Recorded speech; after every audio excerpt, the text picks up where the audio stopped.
Baik, perkenalkan nama saya Wahyu Darem Saputra. Saya lahir di Jakarta. Email saya wahyuda@gmail.com. Ini WA saya dan ini YouTube saya. Pendidikan formal saya S1 di UI lulus tahun 97, S2 di UHAMKA lulus tahun 2012. Pengalaman bekerja saya bekerja di bank pertama kali, kemudian sejak tahun 2000 bekerja di bidang pelayanan kesehatan khususnya dan di rumah sakit, dan terakhir saya bekerja di Rumah Sakit Royal Progress dari tahun 2021 sampai dengan sekarang. Untuk kompetensi dan keahlian saya sebagai ahli K3 umum Kemenaker, ahli K3 Rumah Sakit Kemenaker, tugas peran kebakaran Kemenaker, training of trainer BNSP, kemudian ahli keselamatan dan kesehatan kerja BNSP, fire safety manager BNSP, kemudian food safety Dinas Kesehatan Jakarta, manajemen penanggulangan krisis kesehatan dari Kemenkes, manajemen risiko dari DMFK, kemudian asisten ahli mutu layanan kebijakan kesehatan Kemenristek Dikti, kemudian regulasi dokumentasi observasi Redosko, kemudian Sismadak atau sekarang dikenal dengan Sidokar untuk akreditasi dari KARS, kemudian asesor internal standar akreditasi rumah sakit, kemudian peningkatan mutu layanan kesehatan dan keselamatan pasien. Itu kurang lebih data biografi singkat saya. Baik, saya mulai saja untuk sharing materinya.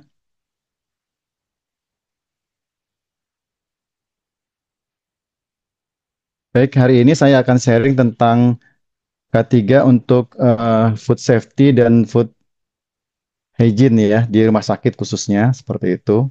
Jadi bagaimana makanan juga panganan makan siap saji yang kita berikan kepada pasien atau kita berikan kepada pengunjung ya. Kalau kita ada kafe, ada kantin, yaitu dalam keadaan safety seperti itu. Baik, bicara tentang keamanan pangan ya di rumah sakit, jadi merupakan suatu keharusan ya di mana di sana terdapat instalasi gizi dan makanan bukan saja harus mengandung gizi yang baik dan seimbang, tapi juga harus memastikan ya makanan yang dikonsumsi itu aman seperti itu. Untuk Pak yang lainnya nanti bertanya ada forumnya ya Pak. Sebentar ya Pak, saya jelaskan dulu ya. Kemudian nanti jelaskan juga tentang foodborne disease ya. Jadi panganan yang nggak aman ya, tidak aman dapat menyebabkan penyakit ya, yang dapat menyebabkan gejala yang timbul ya.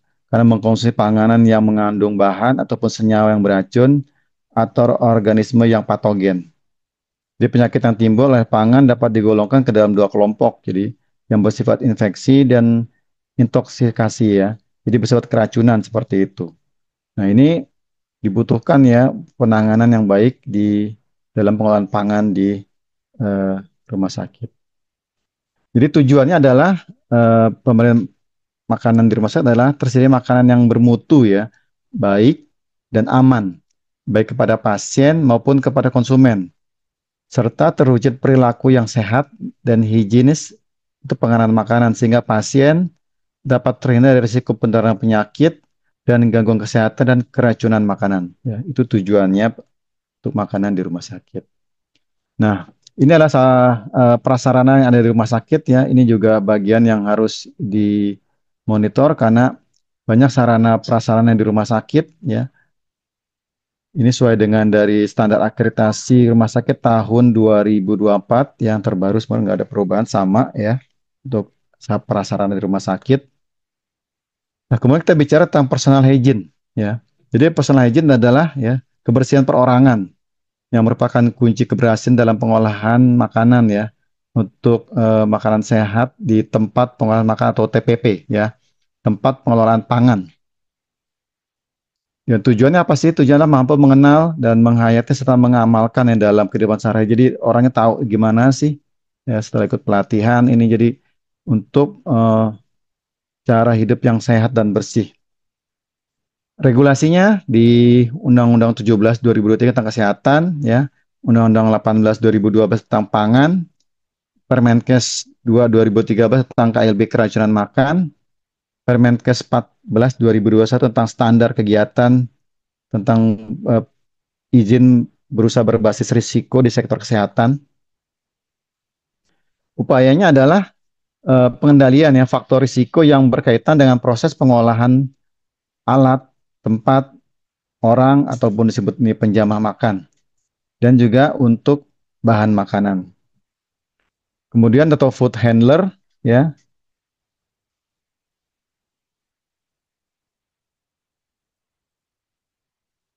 termasuk adalah orang yang berhubungan langsung dengan pangan dan peralatan ya.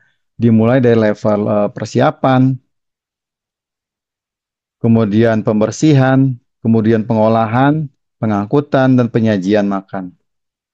Nah, untuk perorangannya kita tahu mengetahui sumber cemaran tubuh nih yang mungkin bersumber dari manusia ya, yang bersumber juga cemaran dari lingkungannya dan sumber cemaran pada organ tubuh manusia bisa bersumber dari hidung, dari mulut, telinga, isi perut ataupun dari kulit. Gimana cara menjaga kebersihan kesehatan? Pertama ya, menyikat gigi dengan pasta gigi ya, berpakaian bersih, kemudian membersihkan lubang telinga ya, lubang hidung, kemudian jamban ya, selalu cuci tangan ya setelah keluar dari toilet untuk kebersihan kulit. Nah, ini contoh bila ada petugas ya pramusaji atau petugas pengolah makanan yang mengalami luka seperti ini harus diperhatikan. Nanti ini bisa mencemari ya sumber cemaran pada makanan yang diolah. Nah, jadi berupa luka terbuka, koreng ya, bisul ataupun nanah ataupun rambut ya. Makanya di sana biasa dia pakai tutup tutup kepala seperti itu.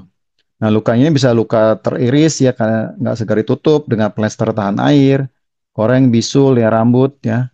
Ini harus segera. Jadi nggak ada salahnya petugas quality controlnya ataupun dari manajer melakukan pengecekan ya tangan seperti mungkin waktu kita kecil ya dilihat tangannya bersih nggak ya ada luka atau tidak seperti itu ya. Kalau ada nih harus dipisahkan. Kemudian cemaran perilaku ya seperti tangan yang kotor, ini batuk, bersin, percikan ludah ya atau menyisir ya rambut dekat makanan ya. Ini kemudian perhiasan yang dipakai ya ini jangan sampai perhiasan nyemplung ke dalam makanan ya atau membuang sampah yang tidak pada tempatnya dan juga merokok ya jadi tidak diperbolehkan merokok ya di dapur gizi seperti itu. Kemudian sumber yang karena ketidaktahuannya dia pertama nggak paham tentang prinsip higien sanitasi, dia nggak tahu bahayanya ya kontaminasi, keracunan, pembusukan dan pemalsuan. Kemudian pemakaian bahan makanan untuk tujuan tertentu, misalnya pemakaian bahan palsu, bahan yang rusak, untuk kualitas yang rendah, atau untuk persaingan bisnis ya. Kemudian tidak bisa membedakan ya bahan pangan dan bukan bahan pangan, ya karena dia pakai bahan pewarna seperti itu. Untuk persyaratan penjamah atau food handler, ya dia harus berbadan sehat, ya tidak menderita penyakit menular, berpakaian rapi, bersih, lengkap, ya pakai APD, ya, berupa celemek, tutup kepala, dan ikut pelatihan. Nah, untuk berbadan sehat itu biasanya kalau karyawan baru sudah pasti dilakukan MCU kan, medical check up, sehingga eh, karyawan yang bekerja di tempat kita dalam keadaan sehat ya, seperti itu. Yang lainnya nanti bisa dicek dalam kegiatan sehari-hari ya, dan di setiap pagi sebelum bekerja, tugas yang berjaga ya melakukan pengecekan kepada staf yang hadir untuk penjamah makan. Ini contoh ya untuk makan nih di Royal Cafe di mana dia tertutup rapih juga terdapat di sini ada tanggal konsumsinya ya. Ini kotak dalam bentuk kotak yang food grade ya. Di sini ada sertifikasinya seperti itu. Nah, ini yang kandungan gizi ya, informasi gizi yang ada di dalam makanannya. Misalnya lemak total berapa, lemak jenuh berapa di sini. Nah, di sini ada nih, baik dikonsumsi misalnya sebelum tanggal 14 jam berapa. Jadi ada stiker ya, walaupun di dalam kotak makan, ya makanan yang disajikan juga ada stikernya. Oke, di sini ada barcode-nya. Ini isi makanannya. Ya, ini masih makanan. Ya, kebetulan ini makanan vegetarian ya. Ini ada capcay, ya, ini ada kuahnya di sini, kuahnya dipisah. Ini bisa dihangatkan ya. Ya, ada warmernya seperti itu. Jadi, kalaupun pasien atau penunggu pasien mau pesan makan, ya ini ada makan seperti ini. Artinya makanan mereka tahu sehat ya. Nah, kemudian untuk hygiene juga ya, ini harus kulit bersih, nafasnya bersih, ya nggak bau ya, pakaiannya bersih, matanya sehat ya nggak sakit mata, telinga sehat bersih. Ini kebersihan badan ya. Pakaian kerjanya berbeda dan tersedia minimal dua ya, pakaian sehari-hari jadi dipisah. Jadi nggak boleh pakaian dari rumah dipakai di tempat dapur, harus salin. Kuku yang dipotong bersih, pendek ya, bebas dari kosmetik, jadi nggak ada kuku palsu ditempel atau pakai kutek, nggak boleh. Kemudian sebelum pengelola makan harus diperiksa nih kesehatannya. Tadi dikatakan ya, kalau memang dia sakit, dia tidak sehat, tidak disarankan untuk bekerja ya. Dan dia nggak boleh bawa penyakit sebagai disentri, kolera ataupun tipes. Nah, ini perilaku yang kadang tidak baik ya. Contoh di tangan ya, tangannya pakai perhiasan atau pakai jam tangan ya. Karena kan dia mengolah ya, terkadang berkeringat ya, khawatir lepas, ada copot ya, mungkin ada bautnya kecil, baut jam itu kalau copot masuk ke dalam bubur ya kan nggak terlihat tuh diaduk ya. Kalau ada di piring penyaji makan, ya, olah makan megang uang saat mengolah makan ini makanya biasa kasir dipisah ya. Ataupun itu dia pakai sarung tangan khusus. Kemudian berkuku panjang ya. Jadi kalau kita lihat pelayan saja berkuku panjang udah ya berarti nggak sesuai. Mulutnya nih, mulut saat sakit atau batuk tidak menutup mulut nih. Jadi disarankan karyawan yang sedang sakit batuk tidak memberikan pelayanan ya. Kemudian hidung ya, pengolahan makan memegang uang saat mengolah makan, ya hidung harus juga tertutup. Rambut ya, tidak disarankan menggaruk-garuk rambut ya pada saat pelayanan. Kan dikhawatirkan ada rambut yang rontok, pun copot, ataupun ada kotoran, ada kutu, ya seperti itu. Dan disarankan juga ya diwajibkan mereka menggunakan tutup kepala. Nah ini ya tidak boleh ya merokok ya di ruang dapur ya seperti ini karena bau asap rokok dapat mengotori udara dan dapat meresap nih ke dalam. Jadi ada beberapa jenis panganan tuh yang sangat sensitif terhadap bau. Jadi kalau ini nanti rasanya akan berbeda. Kemudian bakteri di mulut dan bibir dapat berpindah ke tangan nih sehingga dapat mencemari pangan. Nah ini mungkin teman-teman sering lihat ya di mana di sebuah warung makan ya pelayannya begini ya di bawahnya ada makan ya dia ketiaknya terbuka ya, ketiaknya pakai lengan pendek ya, pakai daster ya. Ya, ini kan berisiko ya, ada pencemaran ya. Mungkin kadang-kadang orang kalau saking buru-buru udah nggak melihat atau di bawah ini teman-teman bisa melihat ya, seperti ini pelayanan ya, hanya pakai tangan, main comot-comot seperti itu dan dia nggak pakai apa sarung tangan khusus untuk makan ya. Dia main angkat-angkat seperti ini mencemari nih, ini sudah tidak sehat ya. Jadi disarankan tidak seperti ini ya. Nah, ini satu tempat makan ya yang saya anggap cukup baik, artinya tertata ya, berbeda dengan tadi ya, bersih, cerah, ya tempat duduknya pun bersih, sehingga dan juga ada edukasi di sekitarnya dan kemudian ada sertifikasi ya yang dikeluarkan oleh Dinas Kesehatan bahwa memang tempat makan tersebut ada sertifikatnya ya, baik sertifikat halal maupun sertifikat SLHS seperti itu. Nah, ini contoh makan ya, untuk makan siang pasien juga ya ini ada nasi, ini berupa apa nih jamur ya, ini eh, sayuran ya, ini sayuran berupa kuah ya. Di sini juga ada sama seperti pemberian makan apa pemberian obat ya. Di sini ada nama pasiennya, tanggal lahir, nomor rekam medis ya, kemudian ya, kamar berapa, ruang berapa sehingga data ini tidak salah ya. Karena ada beberapa pasien tertentu ya dia nggak boleh berikan misalnya nasi, harus makannya diet lunak seperti itu ya. Dan ini harus dilapor, artinya ada datanya. Jadi data dari registrasi pasien, perawat, semua satu. Sehingga bagian dapur gizi pun tidak salah memberikan makan seperti itu. Nah ini untuk pemberian makan berupa snack misalnya, ya. Ini ada tiga, ada yang model apa, ada bolunya, ada yang manisnya, juga ada yang pedasnya, ini ada pastel ya. Ini dalam bentuk makan dan juga terdapat tanggal produksinya nih. Jadi diproduksi tanggal berapa nih? Tanggal 14 bulan 6. Expire teh kapan? Tanggal 14 jam ya sampai dengan jam 14. Artinya ini disiapkan mungkin pagi atau subuh ya. Artinya disarankan dimakan sebelum jam 14. Jadi pun kalau lewat dari jam 14 ada pembusukan pihak dapur apa bisa menjelaskan bahwa ini sudah di luar ya, karena dimakan sudah di luar jam yang ditentukan ya. Dan ini disarankan juga tersedia nih, baik tadi untuk dimakan di ruangan maupun seperti snack seperti ini ya. Jadi ada stikernya, orang tahu dimakan sebelum jam 14 seperti itu. Ini tuh penampilan juru masaknya ya, nanti cuma pakai baju, pakai APD-nya. Nah, pakaian kerja ya, pakaian kerja hanya dipakai di tempat kerja ya, tidak dipakai selama perjalanan. Jadi misalnya rumahnya dekat cuma 20 meter dari kantor ya salin ya. Sebaiknya memiliki minimal dua setel ya pakaian kerja per orang. Kemudian dilengkap dengan celemek dan tutup kepalanya ya. Dipakai hanya di tempat kerja dan tidak dipakai selama di perjalanan. Jadi maka harus disediakan locker ya. Jadi ada locker, karyawan salin taruh baju di locker, semuanya handphone presenter di locker, baju kayak baju kerja seperti itu. Dan lockernya pun harus di luar ruang dapur seperti itu sehingga bisa lebih aman ya, tidak ada cemaran. Ini perilaku yang tidak baik ya, seperti menggaruk-garuk kulit, rambut, ya, lubang hidung ya, misi rambut ya, mencicipi makanan dengan jari misalnya seperti itu tidak disarankan. Yang menjadi sendok yang langsung dipakai untuk mengaduk pangan, jadi harus terpisah nih alatnya ya. Mengolah makanan tanpa alas tangan ya.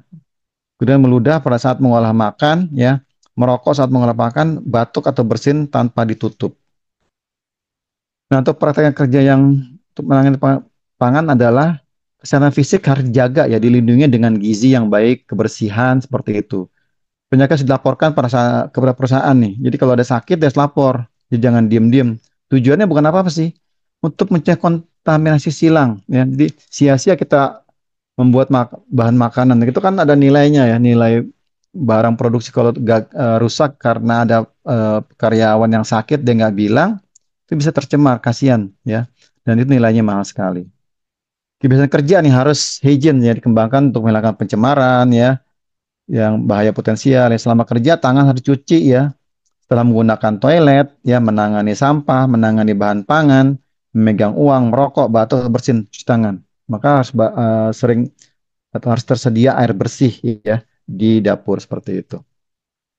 Kemudian kebersihan dia pelihara misalnya mandi setiap hari ya, otomatis keramas, membersihkan kuku, menggunakan penutup kepala atau hairnet ya, selama menangani pangan ya, memakai pakaian yang bersih. Terus karyawan dilarang menyentuh alat ya, fasilitas yang nggak hygiene dan dilarang merokok nih, ya harus ditaati ketat. Jadi nggak boleh merokok kalau merokok di luar ruangan karena dia akan mencemari tadi jelaskan di awal ya, untuk panganan tertentu sangat berisiko seperti itu. Kemudian ya bentuk tanggung jawab paling sederhana untuk penjamah makan harus sehat. Ya, jadi kita harus sehat. Kemudian harus berperilaku hidup sehat atau PHBS ya. Peduli terhadap akibat yang mungkin timbul. Jadi tahu sadar ya risikonya apa sih kalau tidak berlaku sehat. Kemudian taat ya pada peraturan ataupun komitmen dan menghasilkan pangan yang aman dan sehat ya. Dan untuk mencegah terjadinya KLB keracunan di masyarakat seperti itu. Kemudian bagian berikutnya kita bicara tentang bahan pencemar ya, bahan pencemar terhadap pangan dan makanan ya. Ini dasar hukumnya. Kemudian nih di undang-undang tentang pangan tadi dijelaskan di awal ya, karena dijelaskan tentang keamanan pangan ya, bahwa kondisi untuk mencegah panganan karena cemaran biologis, bahan kimia atau benda-benda tertentu seperti itu dapat mengganggu merugikan membahayakan kesehatan manusia. Nah, ini kelompok bahaya juga ya, misalnya ada mur ya, ada step, ada paku ya, pecahan kaca ya, kemudian ini ada bahaya biologis, ada bahaya kimia, fisika ya. Biologis misalnya ada tikus, ada kecoa ya, ada kutu seperti ini, kimia ya, barang-barang misalnya apa nih, zat-zat kimia seperti itu ya. Fisik nih ada paku, pecahan kaca nih jangan sampai ya masuk ke dalam proses makanan kita. Nah, dalam pengolahan makan nih ya, panganan segar yang diolah seperti ini kita harus monitor ya. Ini panganan siap saji. Kan dia kan berproses ya dari panganan segar ya atau panganan olahan menjadi panganan yang siap saji. Jadi kita harus fokuskan di sini adalah untuk bahan bakunya ya. Bahan baku berupa ingredient atau bahan penolong, kemudian penanganan atau pengolahannya seperti itu. Nah, kita harus tahu juga ya bahaya makanan yang mengandung formalin atau boraks ya. Ini seperti pewarna ya, ini seperti ini, rodamin, metanyl yellow nih karena beracun seperti itu. Jadi BTP ya, bahan tambahan pangan ya, bahan tambahan pangan kita harus tahu ya berapa dampaknya karena dapat mempengaruhi sifat dan bentuk dari pangan. Nah, permasalahan dari BTP adalah penggunaan BTP yang melebihi batas maksimal ya, yang seperti yang diizinkan seperti itu. Misalnya penyalahgunaan bahan yang berbahaya juga ya. Kemudian misalnya pemanis ataupun pengawet, ya ini pengawet yang berlebihan ya, formalin ini nggak boleh ada sama sekali ya. Jadi ada rodamin atau pewarna ya yang ada di sumber makanan kita. Ini contoh-contoh makanan yang bisa cemaran mikroba ya karena rendahnya kondisi higien dan sanitasi, kemudian cemaran kimia karena baku yang sudah tercemar atau penyalahgunaan bahan-bahan berbahaya. Ini sering ada di lingkungan kita semua nih, ada bakso ya, minuman-minuman seperti ini. Kemudian bahaya-bahaya biologis ya, tadi dijelaskan ya, ada kuman, bakteri, bahaya kimia ya, kemudian bahaya fisik ya, staples seperti ini. Jadi pangan harus aman nih. Jadi karena itu teman-teman yang bekerja di dapur kan tidak boleh pakai perhiasan ataupun hal yang kecil-kecil itu bahaya takutnya masuk ke dalam makanan. Cemaran fisik ya, ini contohnya potongan kayu ya, ada potongan kaca, potongan logam ya, atau potong bagian tubuh serangga ya. Sering ada cerita ada sayap-sayap kecoa atau ada apa ya, ada kerikil, pasir, plastik ataupun rambut ya. Ini sangat berbahaya sekali nih. Ini cemaran bahaya cemaran fisik. Kemudian bahaya biologis ya, air tanah tercemar, ada debu, ada serangga ya, berupa lalat ataupun kecoa, hewan pengerat atau tikus, hewan peliharaan, alat kotor ya, tangannya kotor, penjajah pangan yang nggak bersih, pangan mentah yang tercemar ya. Nah ini harus dibersihkan ini bahaya-bahaya biologisnya. Kemudian dari tanah bersumber dari feses air yang kotor mengandung mikroba ya. Bagian tubuh misalnya ada kulit ya, ada kulit yang terkelupas atau rambut ya, kotoran telinga, dari mulut atau hidung ya, karena terdapat mikroba nih, sehingga dapat berpindah. Apalagi bila ada karyawan yang bersin ataupun batuk. Ini sumber-sumbernya nih dari rambut ya, telinga, ya hidung, mulut ya, badan ya, dari ususnya ataupun dari saluran pembuangan. Ini bahaya mikroba apa saja sih? Ada bahaya virus ya, ada hepatitis A, hepatitis E, ada norovirus, rotavirus, ya bakteri patogen, ada salmonella, ada vibrio ya, ada E. coli, ya ada Staphylococcus ya atau parasit, ada cacing gelang, cacing kremi. Nah, ini bahaya-bahaya mikrobiologis yang bisa mencemari makan. Ataupun ada makanan-makanan lain nih, misalnya makanan ini ya, kemasan yang bentuknya sudah rusak, penyok, ini contoh di gambar seperti ini ya, baik dari kornet, sarden, jamur, seperti sebaiknya tidak digunakan lagi. Nah, untuk menghindari bahaya mikrobiologis ya, pilih panganan yang olahan nih. Masaknya dengan baik di atas 70 derajat Celcius ya. Kemudian konsumsi segera makanan saat matang ya.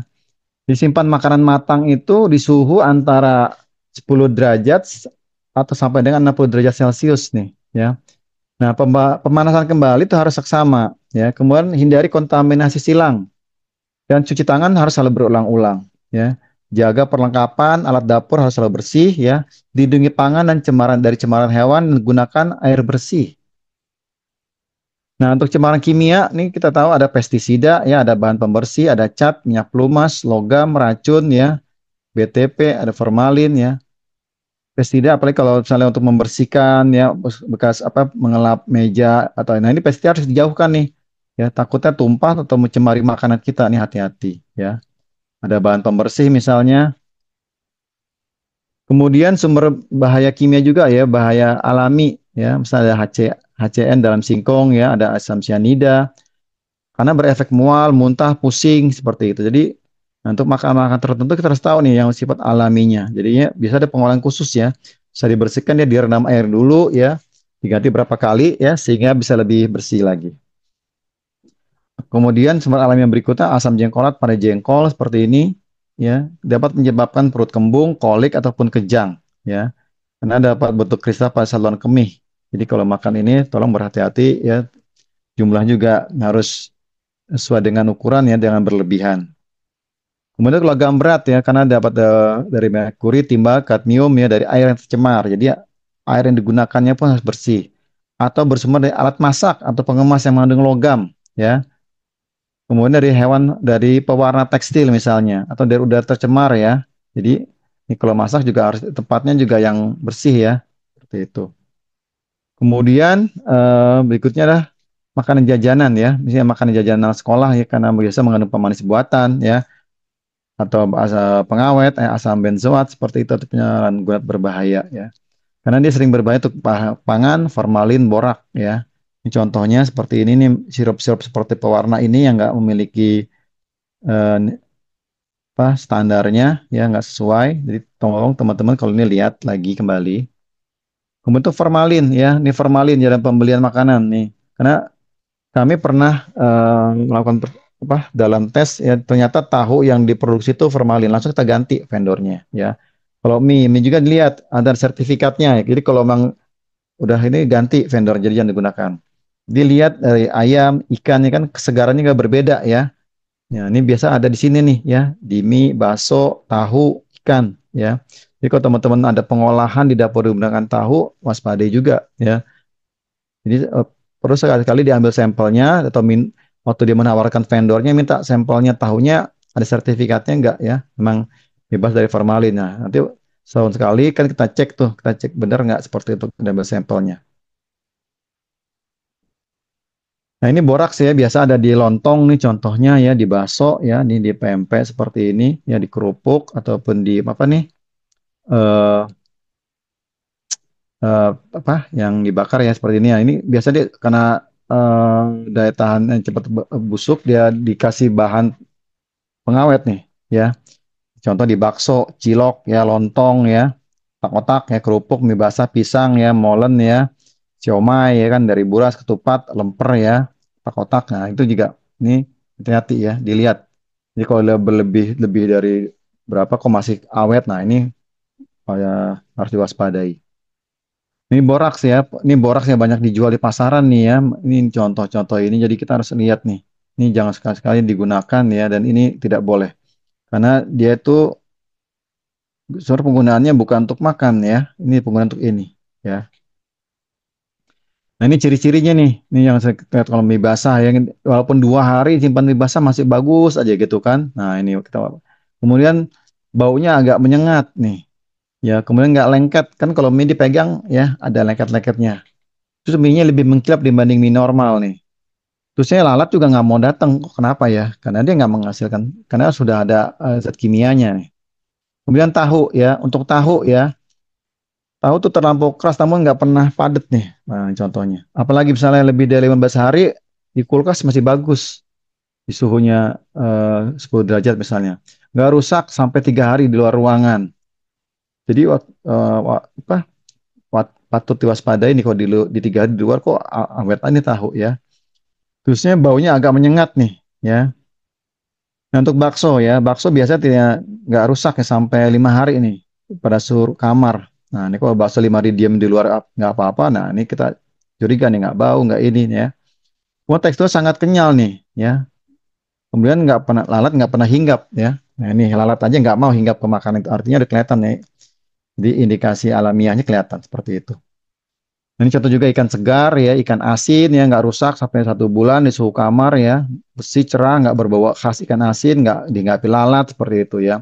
Ayam juga 5 hari di suhu kamar ya, awet aja gitu kan, kemudian nggak pernah dihinggapi lalat. Ya, ini hampir semuanya indikator alamiahnya adalah nggak dihinggapi lalat ya. Nah ini industri juga yang menghasilkan nih ya. Ini makanan-makanan tadi ya, ada boraks, ada lontong ya. Ini yang sering digunakan. Jadi hati-hati ya. Kalau teman-teman di rumah sakitnya ada mungkin membuat bakso ya lebih baik bakso bikin sendiri ya, bukan beli bakso dari pasaran. Sehingga kita tahu kualitasnya. Ini makanan berboraks ya baksonya, tekstur sangat kenyal, warnanya nggak kecoklatan ya, dagingnya cenderung keputihan ya, lontong ya, sangat kenyal, rasanya getir ya. Ini kerupuk ya, sangat renyah, rasanya juga berbeda.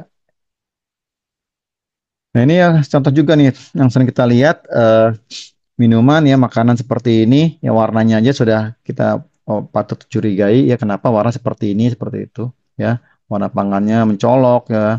Kemudian ini karena dampaknya mungkin sekarang nggak berasa ya dampaknya jangka panjang. Nah, bisa berakibat kanker. Ini juga sering kita lihat ya ada mie kuning seperti ini ya, gula seperti ini, makanan seperti ini kita lihat ya. Ini biasa dia pakainya ini methanol yellow ya. Kemudian ciri-ciri pewarna non alamiah jenis pangannya ya diberi bahan berbahaya, warna mencolok ya, cenderung berpendar ya, banyak titik-titik yang homogen, bisa ada kerupuk untuk es puternya ini contohnya sering suka dipakai nih ya. Kemudian kemasan pangan juga ya nih, diharapkan sih teman-teman nggak menggunakan styrofoam ya, jadi menggunakan yang sifatnya food grade seperti itu. Sini kan sebenarnya nggak tahan panas nih, karena panas nih merusak juga. Kantong plastik juga ya, bukan kantong plastik hitam seperti ini ya, jadi tidak disarankan. Nah, untuk pembelian bahan tambahan makanan ya, pertama memiliki izin edar. Terus mencantumkan jenis dengan jelas, yang mencantumkan aturan pakai, petunjuk, penyimpanan, dan masak kadaluarsanya. Lihat di sini nih, ada kan BP POM nomor berapa ya, nomor edarnya berapa, tanggal produksi kapannya kita tahu ya, kadaluarsanya kapan. Ya, jangan salah pilih. Nah, amankan pangan ya, dan bebaskan produk dari bahan berbahaya. Ya, ini bahan-bahan berbahaya, baik fisika, kimia, fisika, kimia, biologi, ya, atau bahan berbahaya yang fisik, ya. Nah, kemudian yang nggak paling penting juga tentang pencucian alat ya, pencucian alat di dapur ya.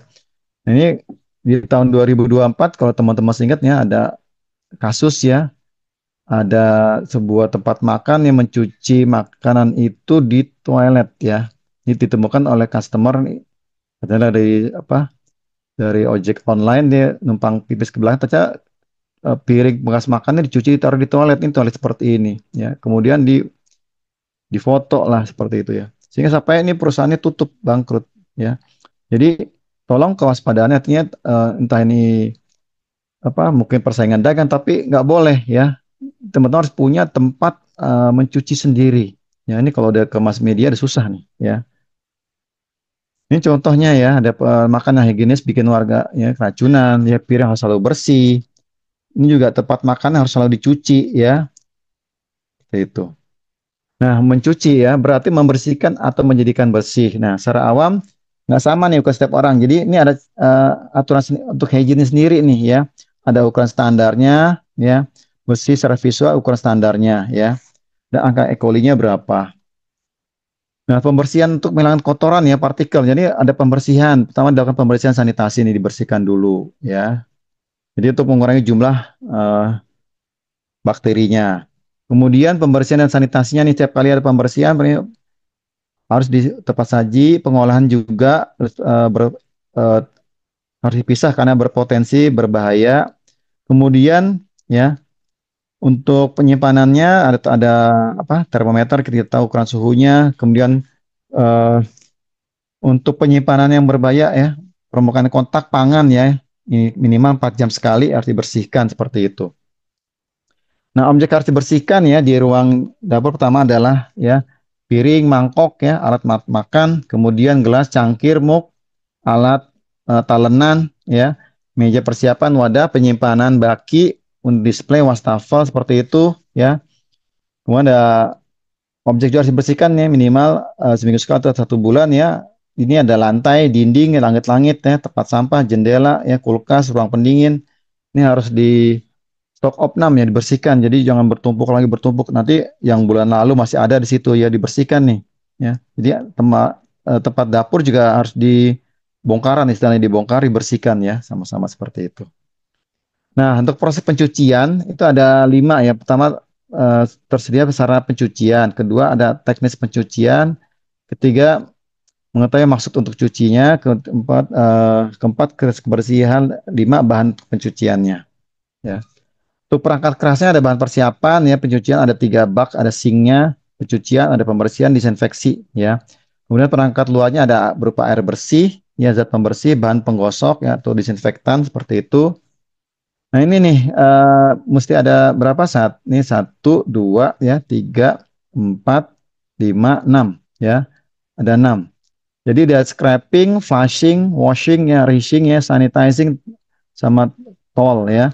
Ini harus seperti ini. Jadi bukan satu tempat, satu bak, itu lagi enggak. Ya, jadi ini ada tempatnya, kayak seperti ban berjalan seperti itu ya teman-teman. Jadi memang dibutuhkan tempat, iya tempat karena memang pembersihan kan harus bersih, apalagi kalau di rumah sakit ya ada pasien-pasien yang infeksius ya mungkin penanganan beda, jadi harus dicuci lagi dengan air panas seperti itu ya.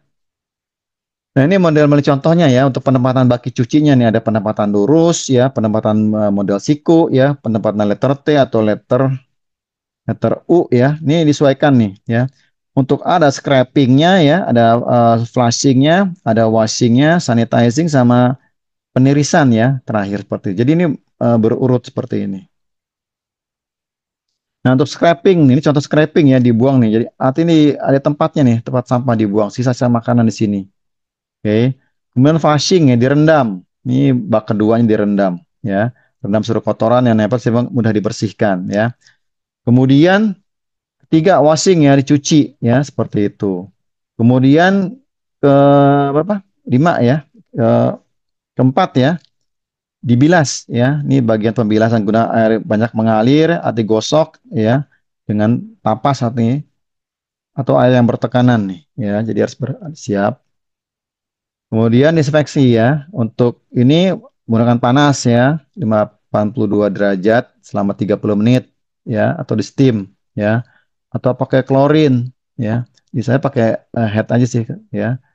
Cuma memang ini panas ya artinya jangan semua sekaligus artinya orang mungkin bergantian karena bisa terlalu panas juga orang nggak nyaman ya bekerja di sini ya. Jadi berapa jadi maka pekerjaannya diatur jangan ditumpuk banyak seperti itu ya. Karena dia harus 82 derajat ya selama 30 detik. Nah, ini untuk penggunaan klorinnya ya. Konsentrasinya, suhunya di sini waktu kontaknya berapa lama ya. Jadi kalau pakai iodon 30 detik, ini 7, ini 30 seperti itu. Ini masing-masing ada plus minusnya ya. Silakan teman-teman pilih ya untuk penggunaan di tempatnya yang ideal yang mana ya. Dia pakai klorin, pakai iodin atau quaternary ya. Karena kalau 30 lama nggak ya seperti itu. Kemudian pengukuran untuk konsentrasi sanitizer ini ya. Kita harus tahu nih untuk pengukurannya. Jadi kita harus diukur ya. Jadi ada alat ukurnya. Biasa kerja sama dengan orang Kesling ya, diukur. Atau nanti sesuai dengan periode triwulan kita menggunakan lab eksternal ya, kita ukur. Kemudian untuk bahan kimianya dilakukan hati-hati ya, gunakan bahan kimia sesuai dengan aturan. Kemudian jangan lupa minta MSDS-nya atau LDK ya, sehingga nggak salah. Penyimpanan juga harus ini harus terpisah seperti itu ya. Walaupun yang digunakan di ruang dapur kan, tapi jangan ditaruh di dapur ya tempat terpisah karena takut orang buru-buru main ambil jerigen ya warna sama apalagi seperti itu. Ini harus jelasnya tertulis ya. Simpan dari aman, kemudian simpan dengan tiap saat simpan dengan wadah aslinya. Jadi jangan maksudnya wadah asli jangan tukar kebanyakan di apa di ecer-ecer seperti itu enggak, jangan ya karena itu dikhawatirkan untuk wadah berikutnya itu nggak ada labelnya. Nih bahan kimia sesuai dengan petunjuk ada labelnya. Ini gunanya label seperti ini nggak jelas, disinfektan seperti itu. Kalau enggak, kalau pakai jerigen mirip-mirip jerigennya ya. Dengan jerigen minyak goreng kan, ukuran yang 5 kilo nih ya. Jadi harus dipisah. Ya. Ini pengeringan. Ya, penggunaan lap yang bersih untuk pengeringan. Jadi bila terjadi kontaminasi, gunakan lap bersih dan steril atau single use. Nih. Kain dicuci steril. Nah, ini artinya harus ada beberapa kain ya. Jangan satu dari pagi itu lagi, seorang itu lagi seperti itu. Ya. Kemudian untuk peralatan juga ya di lokasi harus bersih ya, nggak kena percikan atau debu ya posisinya. Dan juga ada tes kebersihan alat nih. Jadi berapa waktu tertentu kita adakan tes juga nih alat yang kita gunakan bersih nggak ya, seperti itu.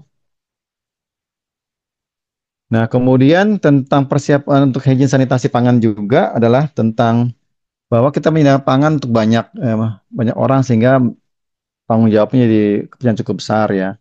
Juga harus bahan yang dihasilkan makanan harus bebas dari pencemar seperti itu. Jadi di hygiene sanitasi makan ya harus sering-sering cuci tangan karena kita mengendalikan faktor tempat ya ini tempat, alat, orang dan makanan ya. Ini saling berkaitan nih. Tempatnya oke bagus, alatnya nggak bisa juga. Tempat oke, alat oke, orangnya malas nggak ikut aturan ya nggak bisa juga ya. Tempat, alat, orang oke, makanan tidak sesuai ya banyak apa yang harus diulang ya nggak bisa seperti itu. Jadi semua harus berkaitan karena akan mengganggu ya hasil yang kita hasilkan. Kemudian cemaran ya, tadi dibahas juga nih cemaran-cemarannya juga nih ya, cemaran mikroba, cemaran kimia ya, penyalahgunaan bahan berbahaya atau BTP ya, bahan tambahan pangan seperti ini. Ya ini banyak. Jadi nanti kalau dia gunakan ya, saran saya kalau mau bikin sering bakso ya kita kalau masalah ya minyak yang khasnya ya.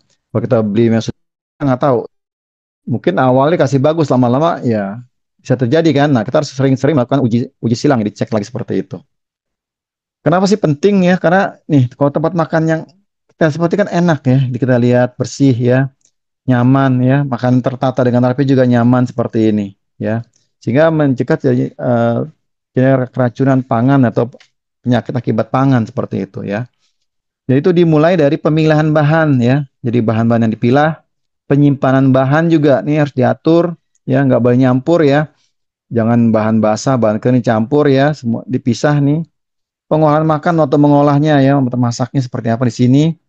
Penyimpanan produknya, kadang-kadang kan dia masaknya pagi ya, kemudian baru disiapkan buat nanti sore misalkan masaknya dari pagi-pagi. Nah itu penyimpanan seperti apa nih? Kemudian distribusi, jangan lupa distribusi antar lantai misalnya dari dapur ke kamar pasien, dari dapur misalnya ke pelayan pasien. Mungkin kalau jarak dekat ya, kalau lama butuh waktu naik lift lagi, nunggu lagi. Boleh nggak terbuka seperti ini jadi dampak juga? Mungkin tampaknya troli yang tertutup ya. Nah ini penyajian, ya, penyajian juga harus harus orang nyaman ngelihatnya seperti orang bukan semangat untuk makannya teman-teman. Nah, sekarang penyiapan pemilihan bahan ya. Bahan harus dipilih ya, misal contoh pemilihan daging sapi ya warnanya merah segar, seratnya halus ya, kenyal ya, lemak, lunak dan warna misal kuning seperti ini. Ini kalau daging kambing ya warna merah jambu, seratnya halus ya, lemak keras warna putih, berbau khas ya. Lihat bau nggak nih? Kalau nggak, jangan-jangan bukan daging kambing ya, kita mesti tahu juga. Nah, kalau unggas ayam yang dibeli ya, kalau keadaan sudah jelek, nih masih segar, kalau itu sudah berwarna seperti ini, sebaiknya ditolak ya.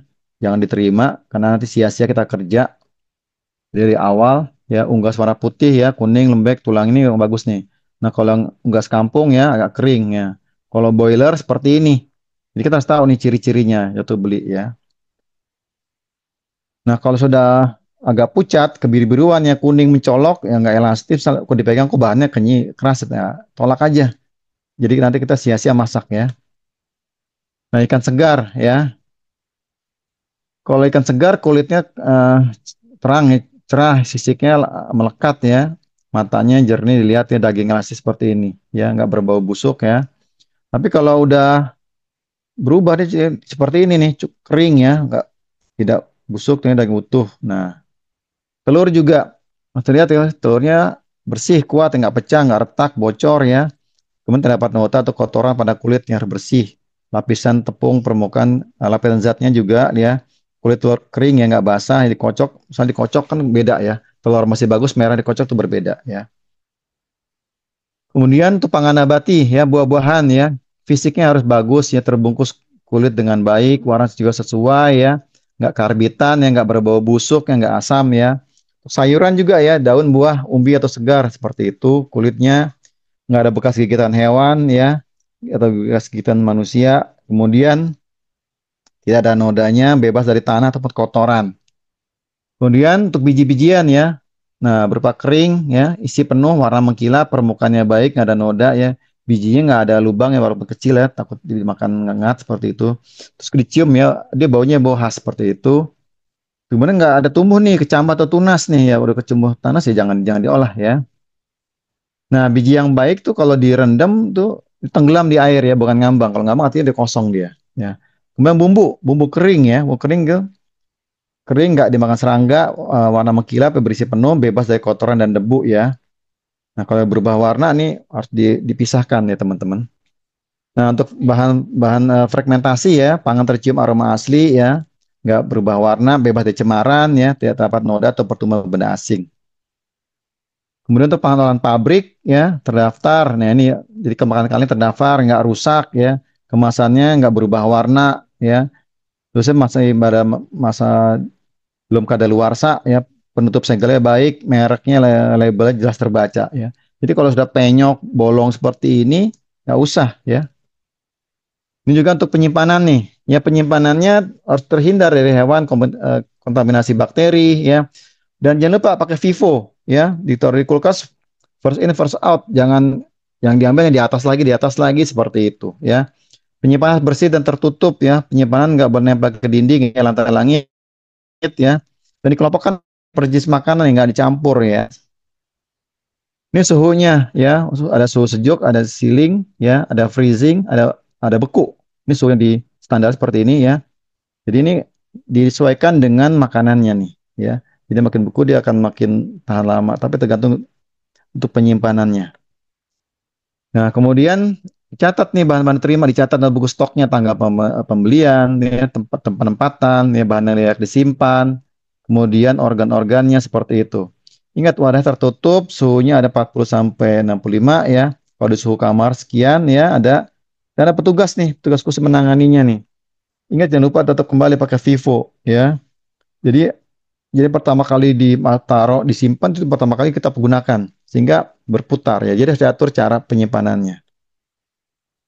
Ini penyimpanan yang salah, ini ada di kulkas ya, menumpuk seperti ini ya, campur baur ya, ini salah ya. Kemudian berikutnya untuk pemasak pengolahan ya, persiapan tempatnya. Jadi ventilasi harus cukup baik, lantai dindingnya harus bersih, meja percekan yang bersih, permukaannya kuat, nggak ada goresan-goresan ya, bebas lalat, tikus ya, seperti itu. Alat masaknya ya, kuali, baskom, panci, misalnya keadaan bersih. Alat penyimpanan pangannya harus terpisah di tiap jenis pangan ya, tinggal patah atau gompal atau penyok ya. Jarak terendahnya minimal 15 cm, terlindung dari serangga, lalat, tikus dan sebagainya. Nah, alat masaknya ini dapat tercemar juga nih. Jadi harus kita hindari ya. Peralatan dari alat yang kotor, kemudian kondisi harus baik ya, kemudian dibersihkan sebelum digunakan ya, simpan di ruang yang bersih dan kering. Ini contoh talenan ya. Ini talenan terbuat dari bahan yang sesuai ini ya, bukan dari bahan kayu seperti ini karena ini kalau dipotong ada seratnya. Dia harus kuat dan tahan terhadap karat dan korosi ya. Ini disarankan seperti ini. Good waran pangan ya, harus kotak pangannya harus food grade ya, non toxic, bersih ya. Dan hanya untuk pangan, jadi jangan dicampur buat pangan, nanti dicampur buat apa lagi enggak. Kalau buat pangan ya pangan dan memang dia harus penuhi ini semua ya, food grade, non toxic, bersih dan untuk pangan saja. Nah, untuk memasak ya, ada masakan dengan baik, pastikan suhu inti mencapai, kemudian suhunya dibaring tepat di bagian paling tebalnya, kemudian diaduk ya, sesuai masak dengan suhu intinya. Untuk minyak goreng dipanaskan nggak lebih dari 180 derajat.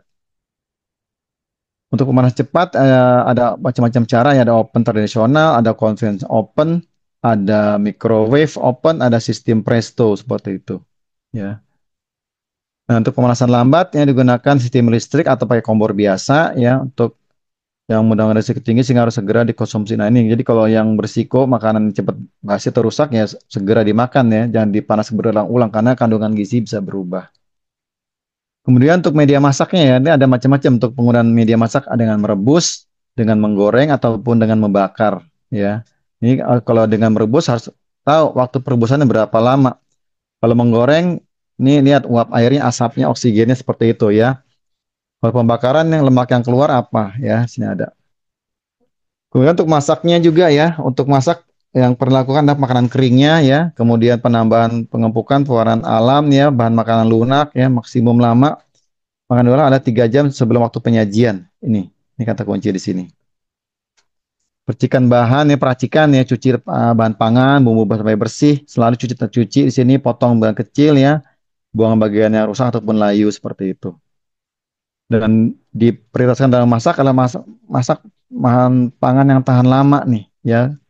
Kemudian simpan bahan pangan yang belum waktunya di dalam kulkas ya. Simpan pangan matang yang belum waktunya juga dihidangkan dalam keadaan panas ya. Lemak minyak menggoreng sebaiknya tidak dipanaskan berlebihan. Nah, ini. Jadi panas harus diukur ya. Kemudian panas yang tidak, jadi pangan yang sudah dimasak nggak boleh dijamah secara langsung nih dengan tangan, tapi harus menggunakan alat atau sendok ya. Untuk mencicipi gunakan sendok khusus yang memang selalu untuk mencicipi. Oke, untuk pangan dalam keadaan wadah tertutup, ya pangan dilelehkan. Nah, ini juga untuk pelelehan juga ya. Kadang-kadang kan makanan disimpan di beku. Nah, dilelehkannya itu juga harus bertahap, jadi nggak sekaligus ya, sehingga kandungan gizi tetap terjaga ya, sehingga waktu diolah makanan tidak mengurangi rasanya seperti itu.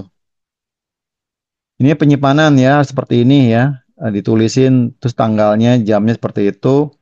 Nah, ini risiko-risikonya nih, jenis pangan ini ada yang protein, daging ya. kemudian pangan berlemak ya bisa mengandung apa.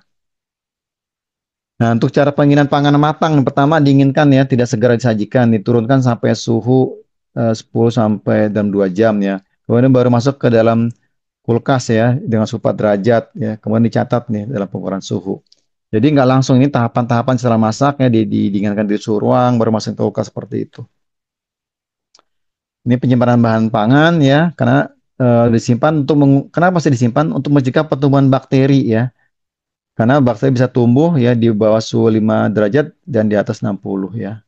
Jadi suhu sangat berbahaya. Dan harus tertutup ya untuk melindungi dari serangga ya.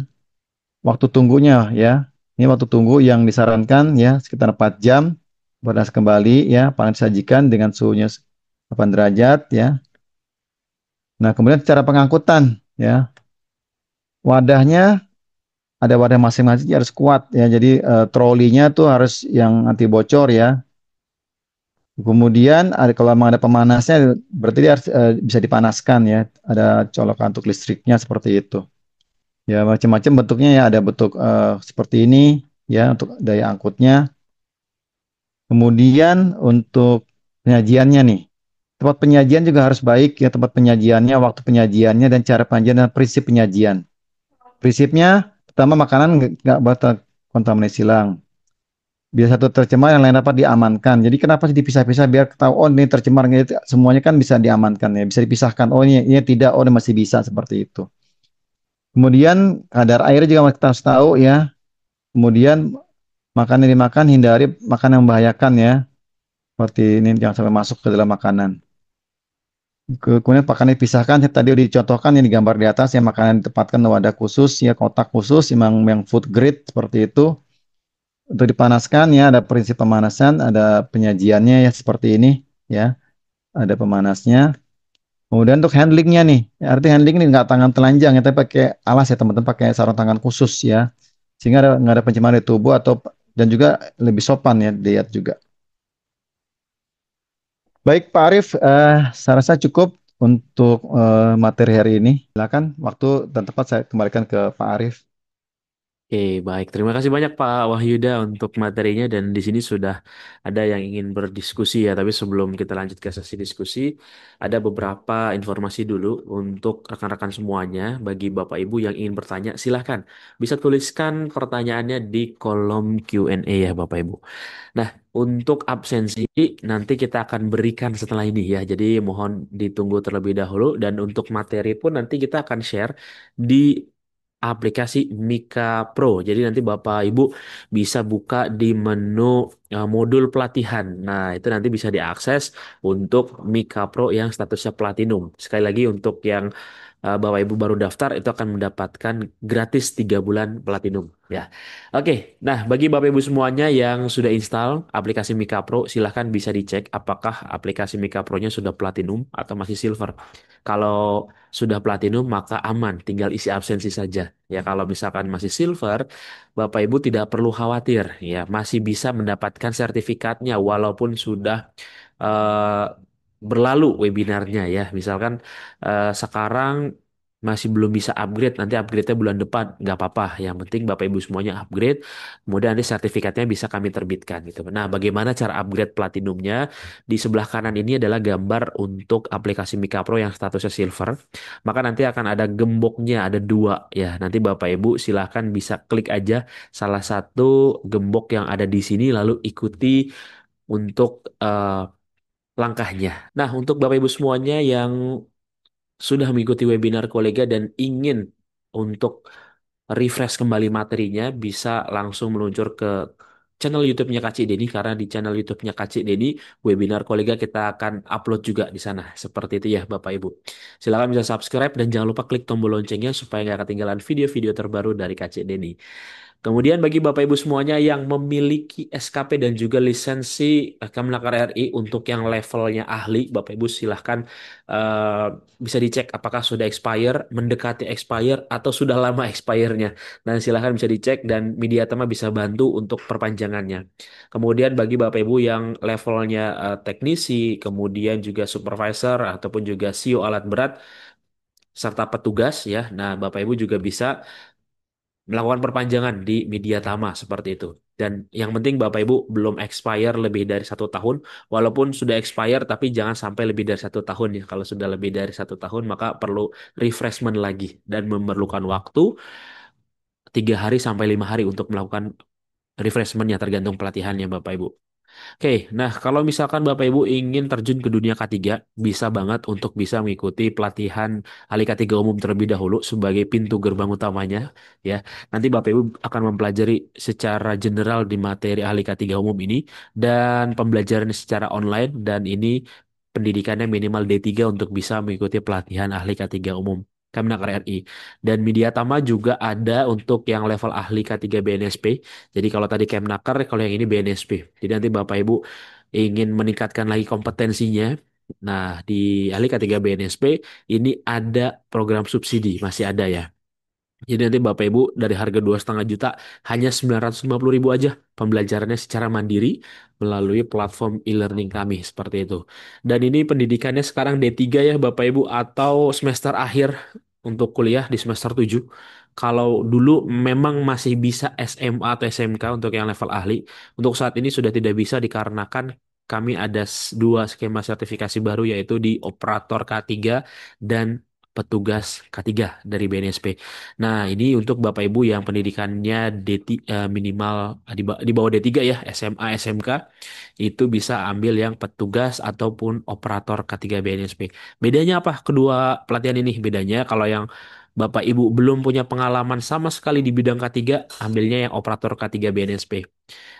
Kalau Bapak Ibu sudah punya pengalaman minimal 2 tahun bekerja di bidang K3, Bapak Ibu ambil aja yang petugas K3. Seperti itu Bapak Ibu. Nanti bisa disesuaikan dengan kebutuhannya ya Bapak Ibu. Lalu kalau misalkan sudah punya ahli K3 umum Kemnaker RI, lanjut lagi nih Bapak Ibu tingkatkan skillnya dengan mengikuti pelatihan auditor SMK3 Kemnaker RI. Dan ini kita lakukan juga secara online training. Kita akan mulai nanti pelatihannya di pekan depan. Jadi Bapak Ibu masih ada waktu selama 2 hari untuk bisa melakukan pendaftaran ya. Ini online training ya Bapak Ibu. Kemudian jika di perusahaan Bapak Ibu memiliki ataupun juga sering melakukan pengukuran lingkungan kerja, Media Tama juga bisa nih untuk Bapak Ibu bisa sertifikasi terkait dengan ahli K3 modal lingkungan kerja.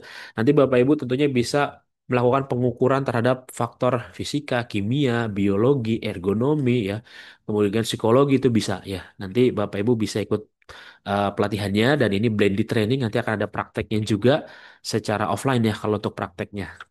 Kemudian di sektor kelistrikan kita ada teknisi K3 listrik dan ini minimal pendidikannya SMK, kejuruan teknik Bapak Ibu dan pembelajarannya secara blended training artinya hanya prakteknya saja yang offline, materinya online. Tapi kalau misalkan Bapak Ibu pendidikannya adalah D3 atau S1, ambilnya yang ahli K3 listrik. Nah, di sini Bapak Ibu bisa mengikuti secara tatap muka ya. Lalu untuk di sektor konstruksi, kita ada di ahli muda K3 konstruksi dan ini minimal pendidikan SMA. Dari Sabang sampai Merauke bisa ikut karena ini adalah online training Bapak Ibu. Lalu untuk supervisor perancah, jika Bapak Ibu yang mengawasi perancah, nah silakan ambil yang supervisor.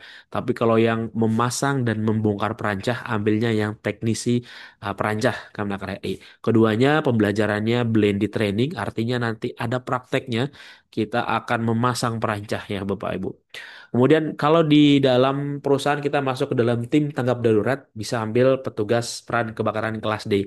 Dan ini pembelajarannya blended training juga. Nanti akan ada prakteknya gimana caranya memadamkan kobaran api ya menggunakan apar dan juga fire blanket. Dan P3K Media Tama juga ada untuk tanggap darurat. Jadi ini pembelajarannya secara offline. Nanti Bapak Ibu akan praktek juga gimana caranya membidai, kemudian juga RJP yang baik dan benar.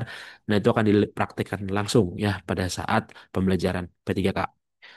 Lalu kalau Bapak Ibu yang pekerjaannya atau timnya bekerja di ketinggian, khususnya masih menggunakan platform perancah, maka ikutnya yang TKBT. Tapi kalau sudah bergelantungan di atas tali, ya, nah ini ambilnya yang TKPK. Ini adalah sertifikasi untuk ketinggian ya, yang bisa Bapak dan Ibu semuanya ikuti pembelajaran secara blended, prakteknya langsung. Nanti kita akan manjat-manjat bareng untuk pelatihan TKBT maupun juga TKPK secara bergelantungan. Lalu bagi Bapak Ibu semuanya yang di perusahaannya ada forklift, nah pastikan nih forkliftnya itu operatornya ada CEO-nya. Jangan sampai CEO-nya bodong, jangan sampai CEO-nya palsu ya. Nah pastikan Bapak Ibu semuanya operatornya memiliki CEO. Kalau belum punya CEO-nya atau expire, silakan bisa menghubungi Media Tama untuk bisa melakukan sertifikasi ya operator forklift kelas 2. Dan ini pembelajarannya secara blended training. Nanti prakteknya langsung di Media Tama.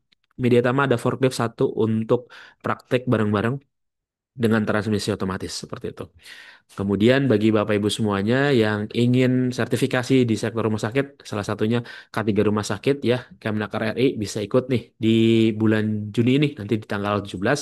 Ataupun Bapak Ibu semuanya ingin ambil paramedis K3 muda dari BNSP, ini bisa juga ya. Dan kalau Bapak Ibu ambil yang Kemenaker, maka akan gratis pelatihan paramedis K3 muda dari BNSP. Jadi nanti Bapak Ibu dapat dua pelatihan ya, seperti itu. Lalu untuk sektor ruang terbatas, Media Tama juga ada lagi tanggalnya di 11 Juli, Bapak Ibu. Dan ini pembelajarannya secara blended training, nanti akan praktek langsung bagaimana caranya bekerja di ruang terbatas. Di sektor migas ini juga banyak yang diminati Bapak Ibu. Kalau Bapak Ibu semuanya ingin terjun ke dunia migas, bisa ambil yang operasi K3 migas atau pengawas K3 migas. Bedanya apa? Bedanya hanya di pendidikan saja. Kalau pendidikannya SMA atau SMK, ambil yang operasi K3 migas. Tapi kalau yang D3, S1, dan seterusnya, ambil yang pengawas K3 migas. Seperti itu Bapak Ibu. Pembelajarannya online training dan nanti kita akan mulai di bulan Juli lagi ya Bapak Ibu. Lalu investigasi insiden ini juga penting bagi seorang HSE ya. Kalau kita sebagai seorang HSE penting juga memiliki pengetahuan terkait dengan investigasi insiden. Jangan sampai nanti ketika ada insiden kita bingung cara menginvestigasinya gitu ya. Nah, Bapak Ibu silakan bisa perkaya lagi ilmunya dengan mengikuti sertifikasi investigasi insiden. Harapannya sih memang ilmu ini tidak terpakai ya. Kalau terpakai artinya ada kecelakaan kerja gitu. Jadi ini buat jaga-jaga saja. Kalau misalkan ilmu ini kepakai, ya berarti Bapak Ibu semuanya sudah memiliki lisensinya sebagai seorang investigator dan juga Bapak Ibu tahu teknik-tekniknya seperti apa. Dan pembelajarannya secara online training. Kemudian kami ada sertifikasi baru yaitu HIMU dan HIMA ya dan pelatihannya secara online training kita akan laksanakan nanti di bulan Juli secara kalau yang Himu itu blended, Bapak Ibu ada wawancaranya langsung ya. Kalau yang Hima ini offline, online ya. Nanti akan melalui Zoom saja. Lalu untuk Bapak Ibu yang bekerja di sektor laboratorium, nah kami ini juga ada untuk sertifikasi K3 laboratorium BNSP. Jadi Bapak Ibu semuanya yang bekerja menjadi seorang chemis ataupun juga analis ya. Nah, ini bisa banget untuk mengikuti sertifikasi K3 laboratorium. Kita akan laksanakan secara online training ya Bapak Ibu. Oke. Nah, kemudian ini adalah ATK yang nanti Bapak Ibu akan dapatkan tergantung dengan pelatihan yang Bapak Ibu pilih ya tentunya. Nanti kalau offline kita akan berikan langsung, kalau yang online kita akan kirimkan nanti ke alamat rumah ataupun juga kantornya masing-masing. Ini adalah midlay ya Bapak Ibu. Kalau Bapak Ibu ingin belajar secara mandiri, di bidang ketiga, Bapak Ibu tidak harus mengikuti webinar saja. Kalau webinar kan materinya sudah ditentukan ya. Hari Sabtu ini, hari Sabtu depan ini gitu ya. Kalau di Midlaya, Bapak Ibu bisa bebas menonton video pembelajaran K3 dan bisa dapat sertifikat, bisa download juga modulnya gitu. Nanti silakan langsung meluncur ke midlaya.co.id. Nanti Bapak Ibu bisa registrasi dulu akunnya. Ini tidak ada silver atau platinum, jadi hanya daftar kemudian akses aja gitu. Nanti tinggal pilih video yang ingin Bapak Ibu tonton videonya. Lalu bagi Bapak Ibu yang sedang mencari pekerjaan baru ya atau belum dapat kerjaan saat ini silahkan bisa langsung buka mediatama.co.id ada menu karir yang nanti Bapak Ibu bisa lamar saja, masukkan CV-nya, kemudian tinggal tunggu panggilan dari perusahaan ya. Kemudian bagi Bapak Ibu semuanya yang belum punya CV juga bisa buat CV online di aplikasi Mika Pro. Klik, klik buka klik di aplikasi Mika Pro buat CV online dan ini gratis, nggak perlu bayar.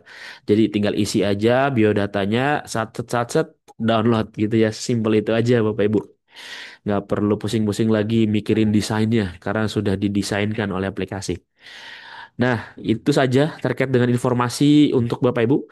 Jika ada yang ingin mengetahui informasi lebih lanjut terkait pelatihan, silahkan bisa hubungi hotline kami ataupun hubungi tim sales kami ya. Bapak Ibu semuanya bisa di WhatsApp, screenshot aja nomornya dan juga Bapak Ibu bisa follow akun sosial media kami ya Bapak Ibu. Kalau nanti Bapak Ibu semuanya ingin kerjasama juga bisa untuk hubungi nomor hotline kami di 021 2254 5432. Oke, baik Bapak Ibu. Itu saja terkait dengan informasinya dan saya akan berikan absensinya di kolom chat. Nah, silahkan Bapak Ibu bisa mengisi form absensinya. Cukup satu kali saja dan pastikan ada tulisannya berhasil supaya bisa dapat sertifikatnya. Silahkan bisa mengisi dulu sambil kita eh, diskusi di tanya jawab. Oke, di sini sudah ada dari Pak Agus Salim nih Pak Wahyuda. Pertanyaan lumayan panjang nih ya. Dari yang pertama terkait dengan food hygiene dan food safety, terutama di tempat kerja. Untuk petugas yang bekerja dalam melakukan mulai melakukan dari proses pemilihan bahan mentah hingga bahan jadi sampai disajikan, apakah semua petugas harus mengikuti pelatihan food handler atau cukup perwakilan atau penanggung jawabnya saja yang ikutan pelatihannya, Pak? Silahkan, Pak Wahyuda. Baik, eh, ini tempat Bapak apa dulu nih ya? Kalau di tempat saya itu udah apa? Ada dapurnya, kemudian ada kafe, kemudian jadi itu kita 100% ya Pak. Kita mewajibkan semuanya ikut. Ya, jadi seperti itu. Jadi memang ada jumlahnya, tapi menurut kami eh, ikut 10 orang atau 30 orang biayanya nggak beda jauh. Jadi kan kita semuanya petugas yang bekerja di tempat kami itu sudah tersertifikasi ya. Jadi diadakan oleh Dinas Kesehatan pelatihan untuk food handlernya seperti itu. Jadi saran saya sih eh, lebih baik banyak orang ikut tuh akan lebih lebih baik Pak. Jadi lebih lebih baik orang paham. Jadi mereka tahu kenapa sih harusnya misalnya nggak boleh pakai jam tangan, misalnya nggak boleh pakai apa kutek seperti itu nggak boleh. Nah, jadi mereka tahu alasan kesehatan seperti apa dijelaskan oleh dari pihak dinas atau dari Kementerian Kesehatan, ya. Jadi saran saya Oke. ya itu aja Pak, lebih banyak yang ikut nanti lebih bagus. Setelah itu baru nanti pelan-pelan kan tiap nanti berapa tahun sekali akan ada apa review lagi. Oke, baik. Seperti itu ya Pak Agus Salim. Ini pertanyaan yang kedua dari Pak Agus Salim. Apakah ada regulasi yang mewajibkan suatu instansi penyedia jasa pangan untuk melakukan pemeriksaan rutin dilakukan setiap hari kepada pekerja atau si pramusajinya? Gitu, Pak. Kalau setiap hari artinya itu harus dari chefnya ya atau dari kepala unit gizinya ya. Jadi kalau yang di luar eksternal itu per 6 bulan kan ada uji rectal swab, jadi diambil swabnya di anusnya dilihat ada bakteri enggak seperti itu. Kemudian ada ronsennya di sampel seperti yang penjamah makannya ya.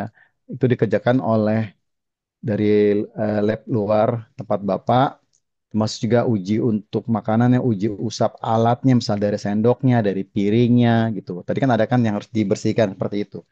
Kalau yang tiap hari itu kembali ke tadi dikatakan di awal habit. Jadi kebersihan itu harus sudah jadi habit, jadi kebiasaan. Ya, mungkin ada baiknya sebelum dimulai ada briefing dulu di situ dicek sama-sama ke hari masak seperti apa, mungkin periksa kukunya, tangannya seperti itu. Jadi harus dibiasakan. Mungkin kalau di kami seperti ada operan ya, operan petugas gitu kan atau operan jaga, jadi itu ada ya, diperiksa semuanya kelengkapannya. Jadi itu diterapkan sama juga kayak seperti pemeriksaan air IPAL atau limbah. Kan ada swab pantau kan. Swab pantau kan kita lakukan internal. Ya, kita punya alatnya, kita ukur airnya, kita lihat kandungannya berapa menurut standar enggak. Jadi kalau pun ditemukan awal ada gejala awal ya kita preventif seperti itu. Jadi jangan nunggu ada masalah dulu. Itu Pak Arif.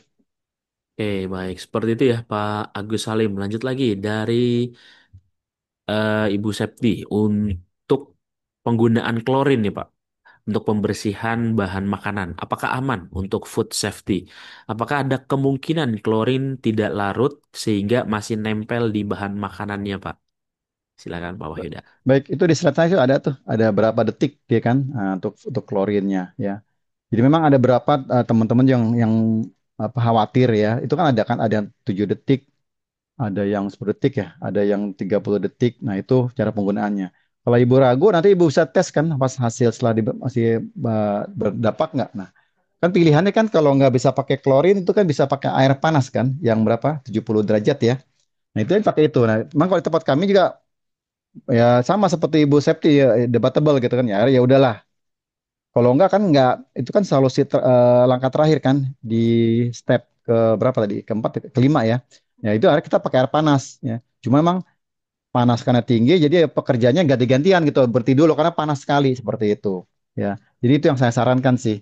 Jadi kalau air panas agak susah, kita pakai klorin. Klorin nggak bisa ada pilihan yang lainnya tuh. Ada di slide saya Bu. Ya, jadi silakan baca di situ.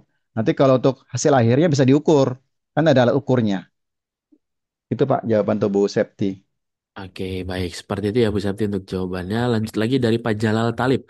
Apakah ada alat khusus untuk deteksi stok makanan? Apakah masih layak dikonsumsi atau tidak dikonsumsi? Atau sebenarnya ada cara lain, Pak, yang bisa ngedeteksi dari stok makanan tersebut? Ya sebenarnya stok makanannya apa dulu nih? Ada makanan yang berupa apa? Makanan daging ya, ada yang buah, sayur kan beda-beda ya. Tingkat ketahanannya walaupun disimpan di freezer ataupun di kulkas. Untuk daging mungkin daging beku beda kan dengan sayur. Nah itu juga makanya dalam penulisannya itu ditulisin tuh di dalam kemasannya misalnya sayur tanggal berapa masuknya. Ya jadi oh sayur yang udah 2 minggu lalu, daging yang kapan. Jadi itu juga FIFO-nya berjalan. Mungkin Bapak Ibu kalau di saya dipakai itu ada apa sih di freezernya dikasih skat-skat gitu loh. Ini tanggal 1, ini tanggal 2, ini tanggal 3, ini tanggal 4. Jadi yang diambil yang sini loh. Jadi bergeser tuh nantinya. Jadi berjalan seperti itu. Nah, itu mungkin cara sederhana ya, tapi itu harus disiplin ya. Cuma memang kadang-kadang jadi sempit apa freezernya. Tapi memang itu satu cara kita untuk tetap Vivo-nya berjalan ya. Kalau alat lain yang mungkin bisa dikembangkan saja sih. Kita sih yang penting bisa mampu laksana di lapangan dan bisa dikerjakan. Itu Pak Arief. Oke, baik. Seperti itu ya, Pak Jalal Talib. Nah, buat Bapak Ibu semuanya yang ingin bertanya langsung, silahkan bisa klik raise hand. Nah, nanti kita akan berikan kesempatan untuk berbicara langsung dengan Pak Wahyuda ya, Bapak Ibu. Kemudian lanjut lagi dari Pak Marumbal Siahan. Siapa yang memastikan hygiene food di rumah sakit dan apakah ada auditnya, Pak, untuk hygiene food ini? Baik, Silakan, Pak.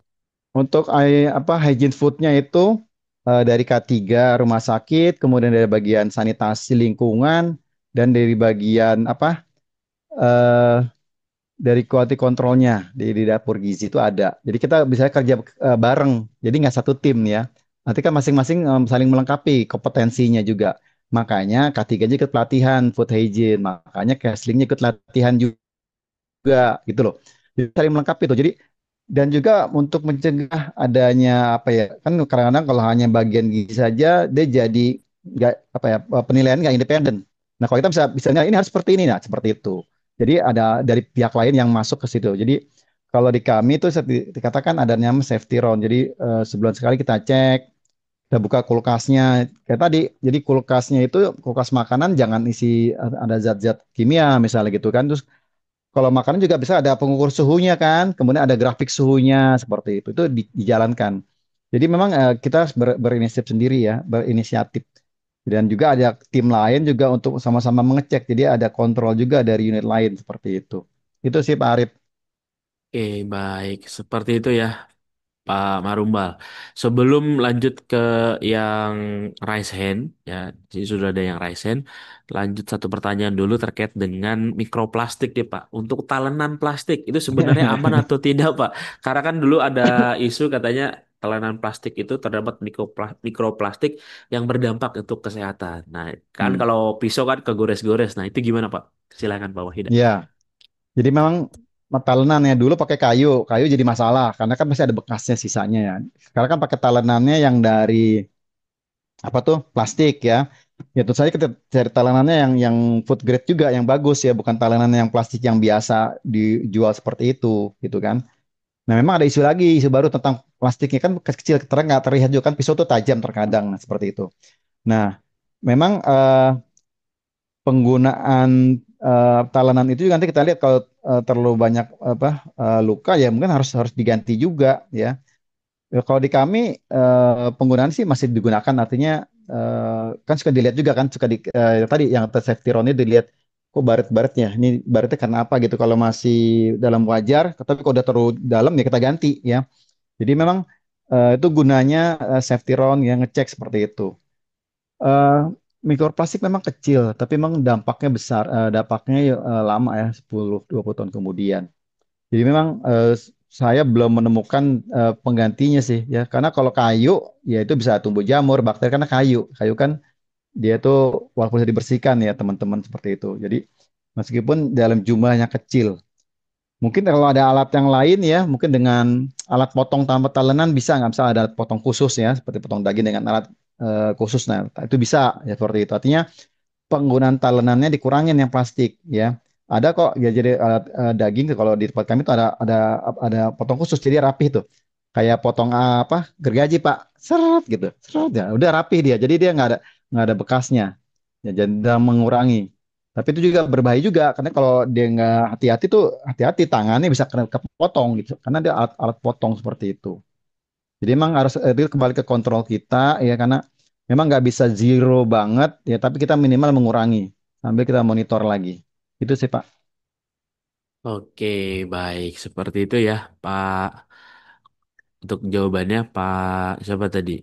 Ya. Oke, lanjut lagi. Oh, ini Pak Naufal tadi ya, mikroplastik. Lanjut ke yang Q&A. Pak Johan, silahkan Pak Johan. Bisa di-unmute dulu, Pak Johan, untuk mic-nya. Ya, Ya, terima kasih silakan Pak. Mas. Iya, saya mau tanya ini. Ini kan saya merakat diri dulu, nama saya Johan, Pak. Saya bekerja di Kesatuan Kepolisian di Kedutaan Kepolisian di Dokpol. Nah, sering kan saya ini melakukan food safety pimpinan, mulai dari Bapak Presiden, mulai dari Bapak Kapolri, Kapolda sampai jajarannya PJU. Nah, ini Pak, saya ingin menanyakan, saya ini sering melakukan food safety tapi dengan kimiawi, Pak, bukan biologis. Nah, ini kan saya bertanya, bagaimana jika kimiawinya negatif ya, tapi makanan itu terjadi efek diare dan lain-lain ke pimpinan, ke apa yang makan gitu. Karena kan kita masih belum pernah melaksanakan kegiatan food safety secara biologis. Nah itu apakah ada regulasi dan lain-lainnya, misal kayak kebersihan atau bagaimana kita juga nggak tahu karena yang masak kebanyakan kita kan pakai di hotel, di ini. Nah, ini bagaimana kalau untuk secara kimiawi kami sering melaksanakan kayak kandungan cyanida, kandungan nitritnya, kandungan formalin dan lain-lain. Nah, mungkin ada ilmu baru yang terjadi, mungkin pakai apa untuk mendeteksi biologis bakteri lah, lebih ke bakteri kan biologisnya seperti itu. Baik, makasih Pak Johans. Jadi memang kalau dari kepolisian ataupun sekarang lagi rame ya tentang makan bergizi gratis ya. Itu kan banyak juga ya isu yang beredar karena proses pengolahan makanannya yang nggak higienis seperti itu. Memang kimiawi cepat, karena kan tujuannya kalau kepolisian tuh cepat ya. Saya juga dulu waktu di kampus juga sama tuh kada pejabat. Karena dia ngejar cepatnya kan, dimasukin cairan dilihat kan kemarinnya. Oh berubah, karena dia ngejar cepatnya. Nah, untuk kimiawi memang tercapai ya dengan zat kimia seperti itu. Nah, untuk yang lainnya untuk biologi kan butuh proses ya Pak. Seperti ini contohnya. Makanan yang akan dimakan jam 9 pagi misalnya, itu biasa kan dimasaknya kan sebelumnya, jauh sebelumnya. Mungkin Hmm. bisa jam 8 malam ataupun jam 9 malam, jam sebelumnya kan, kalau jam 9 pagi. Artinya ada proses lama. Tadi kan dikatakan, misalnya gini, ada masak telur, telur apa, telur balado. Telur balado kan direbus dulu, ya, direbus. Kemudian apa, di kulitnya dikupas, ya. Nah, kupas itu kan bisa dibumbuin bareng-bareng kan. Nah, bisa ditaruh tempat tertentu. Nah, penyimpanan itu juga lah bisa jadi transit tuh. Misalnya direbusnya berapa? 1 jam dari jam 9 sampai jam 10. Jam 11-nya dikupas, baru selesai jam 12 gitu kan. Kemudian bumbunya disiapkan, ya kan? Nah, itu ada jeda waktu yang kemungkinan tumbuh bakterinya bisa cepat, bisa lambat. Makanya itu untuk mengurangi tumbuhan itu kan saran saya sih kalau untuk pengontrol makanan itu bukan langsung misalnya kegiatan jam 9 datang. Jadi biasa tim advance itu lebih datang bisa sehari sebelumnya tuh. Dia akan survei keadaan dapurnya, kemudian yang pasti legal ditanya lah sertifikat sertifikat like safety-nya ada apa, hygiene-nya ada enggak. Kemudian kebersihan tangan pasti dicek seperti itu. Termasuk juga dibuka apa tuh lemarinya Pak. Ada nggak apa kecoa Jerman yang kecil tuh Pak. Nah, itu beda dengan kecoa kecil, tapi itu biasanya ada di dalam makanan Pak. Ya di dalam misalnya di dalam apa kayak kubis kol dia kan ada berlapis-lapis. Nah, dia bisa ngumpet seperti itu.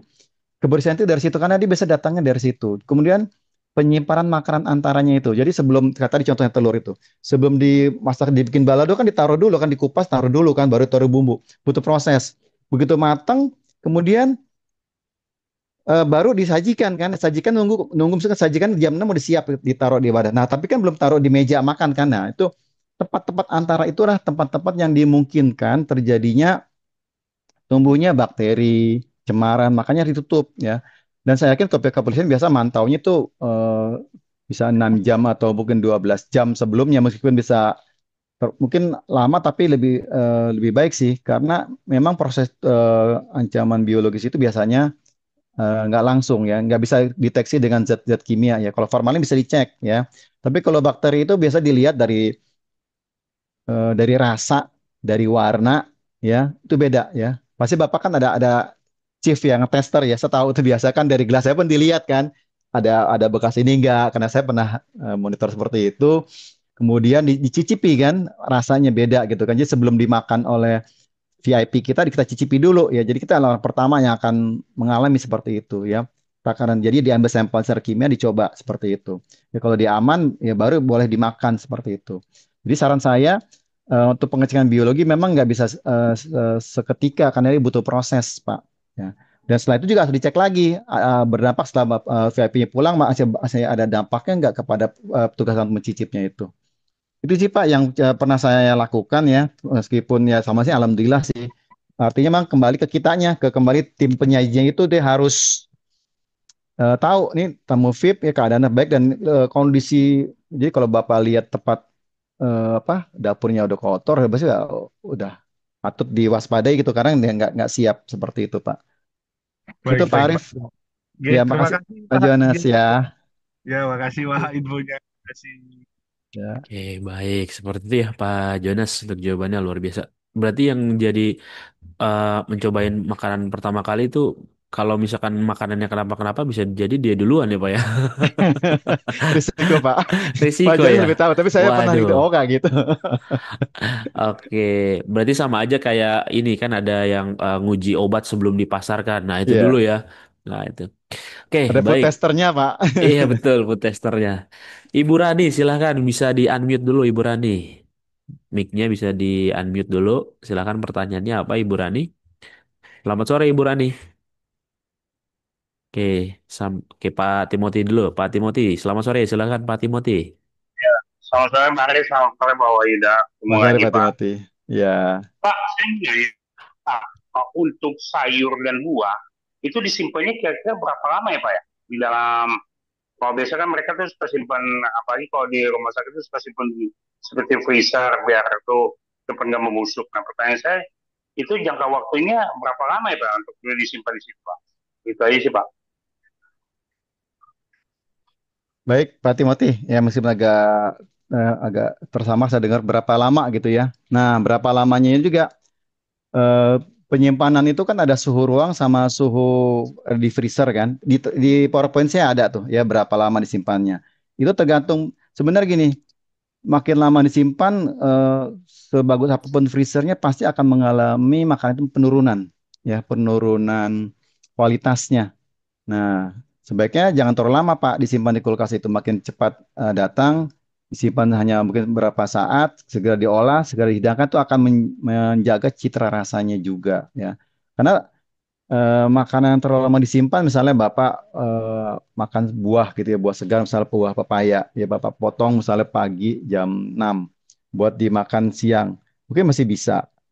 Begitu dimakan di sore hari atau suatu malam, pasti rasanya berbeda, Pak, ya, seperti itu. Jadi apalagi kalau makanannya sudah dikupas ya mungkin kalau masih dalam kemasan masih paya belum dikupas masih aman rasanya tapi kalau dikupas disimpan walaupun disimpan di kulkas itu rasanya berbeda dan ini juga terjadi kalau di pasien di rumah sakit tuh rekan sering komplain ini beda jadi itu yang kita hindari karena ada beberapa pasien tuh kalau makan terlalu lama disimpan di freezer atau di kulkas tuh rasanya beda ya karena teman-teman kalau sakit kan suka berasa ya apa lidahnya berbeda seperti itu tuh nah Jadi kita juga nggak pernah menyiapkan berlebih makanan, misalnya kebutuhan Pak ya berapa, kemudian buah-buahan lah ya, buah-buahan tuh berapa, saya semangka berapa, disesuaikan jumlah pasiennya.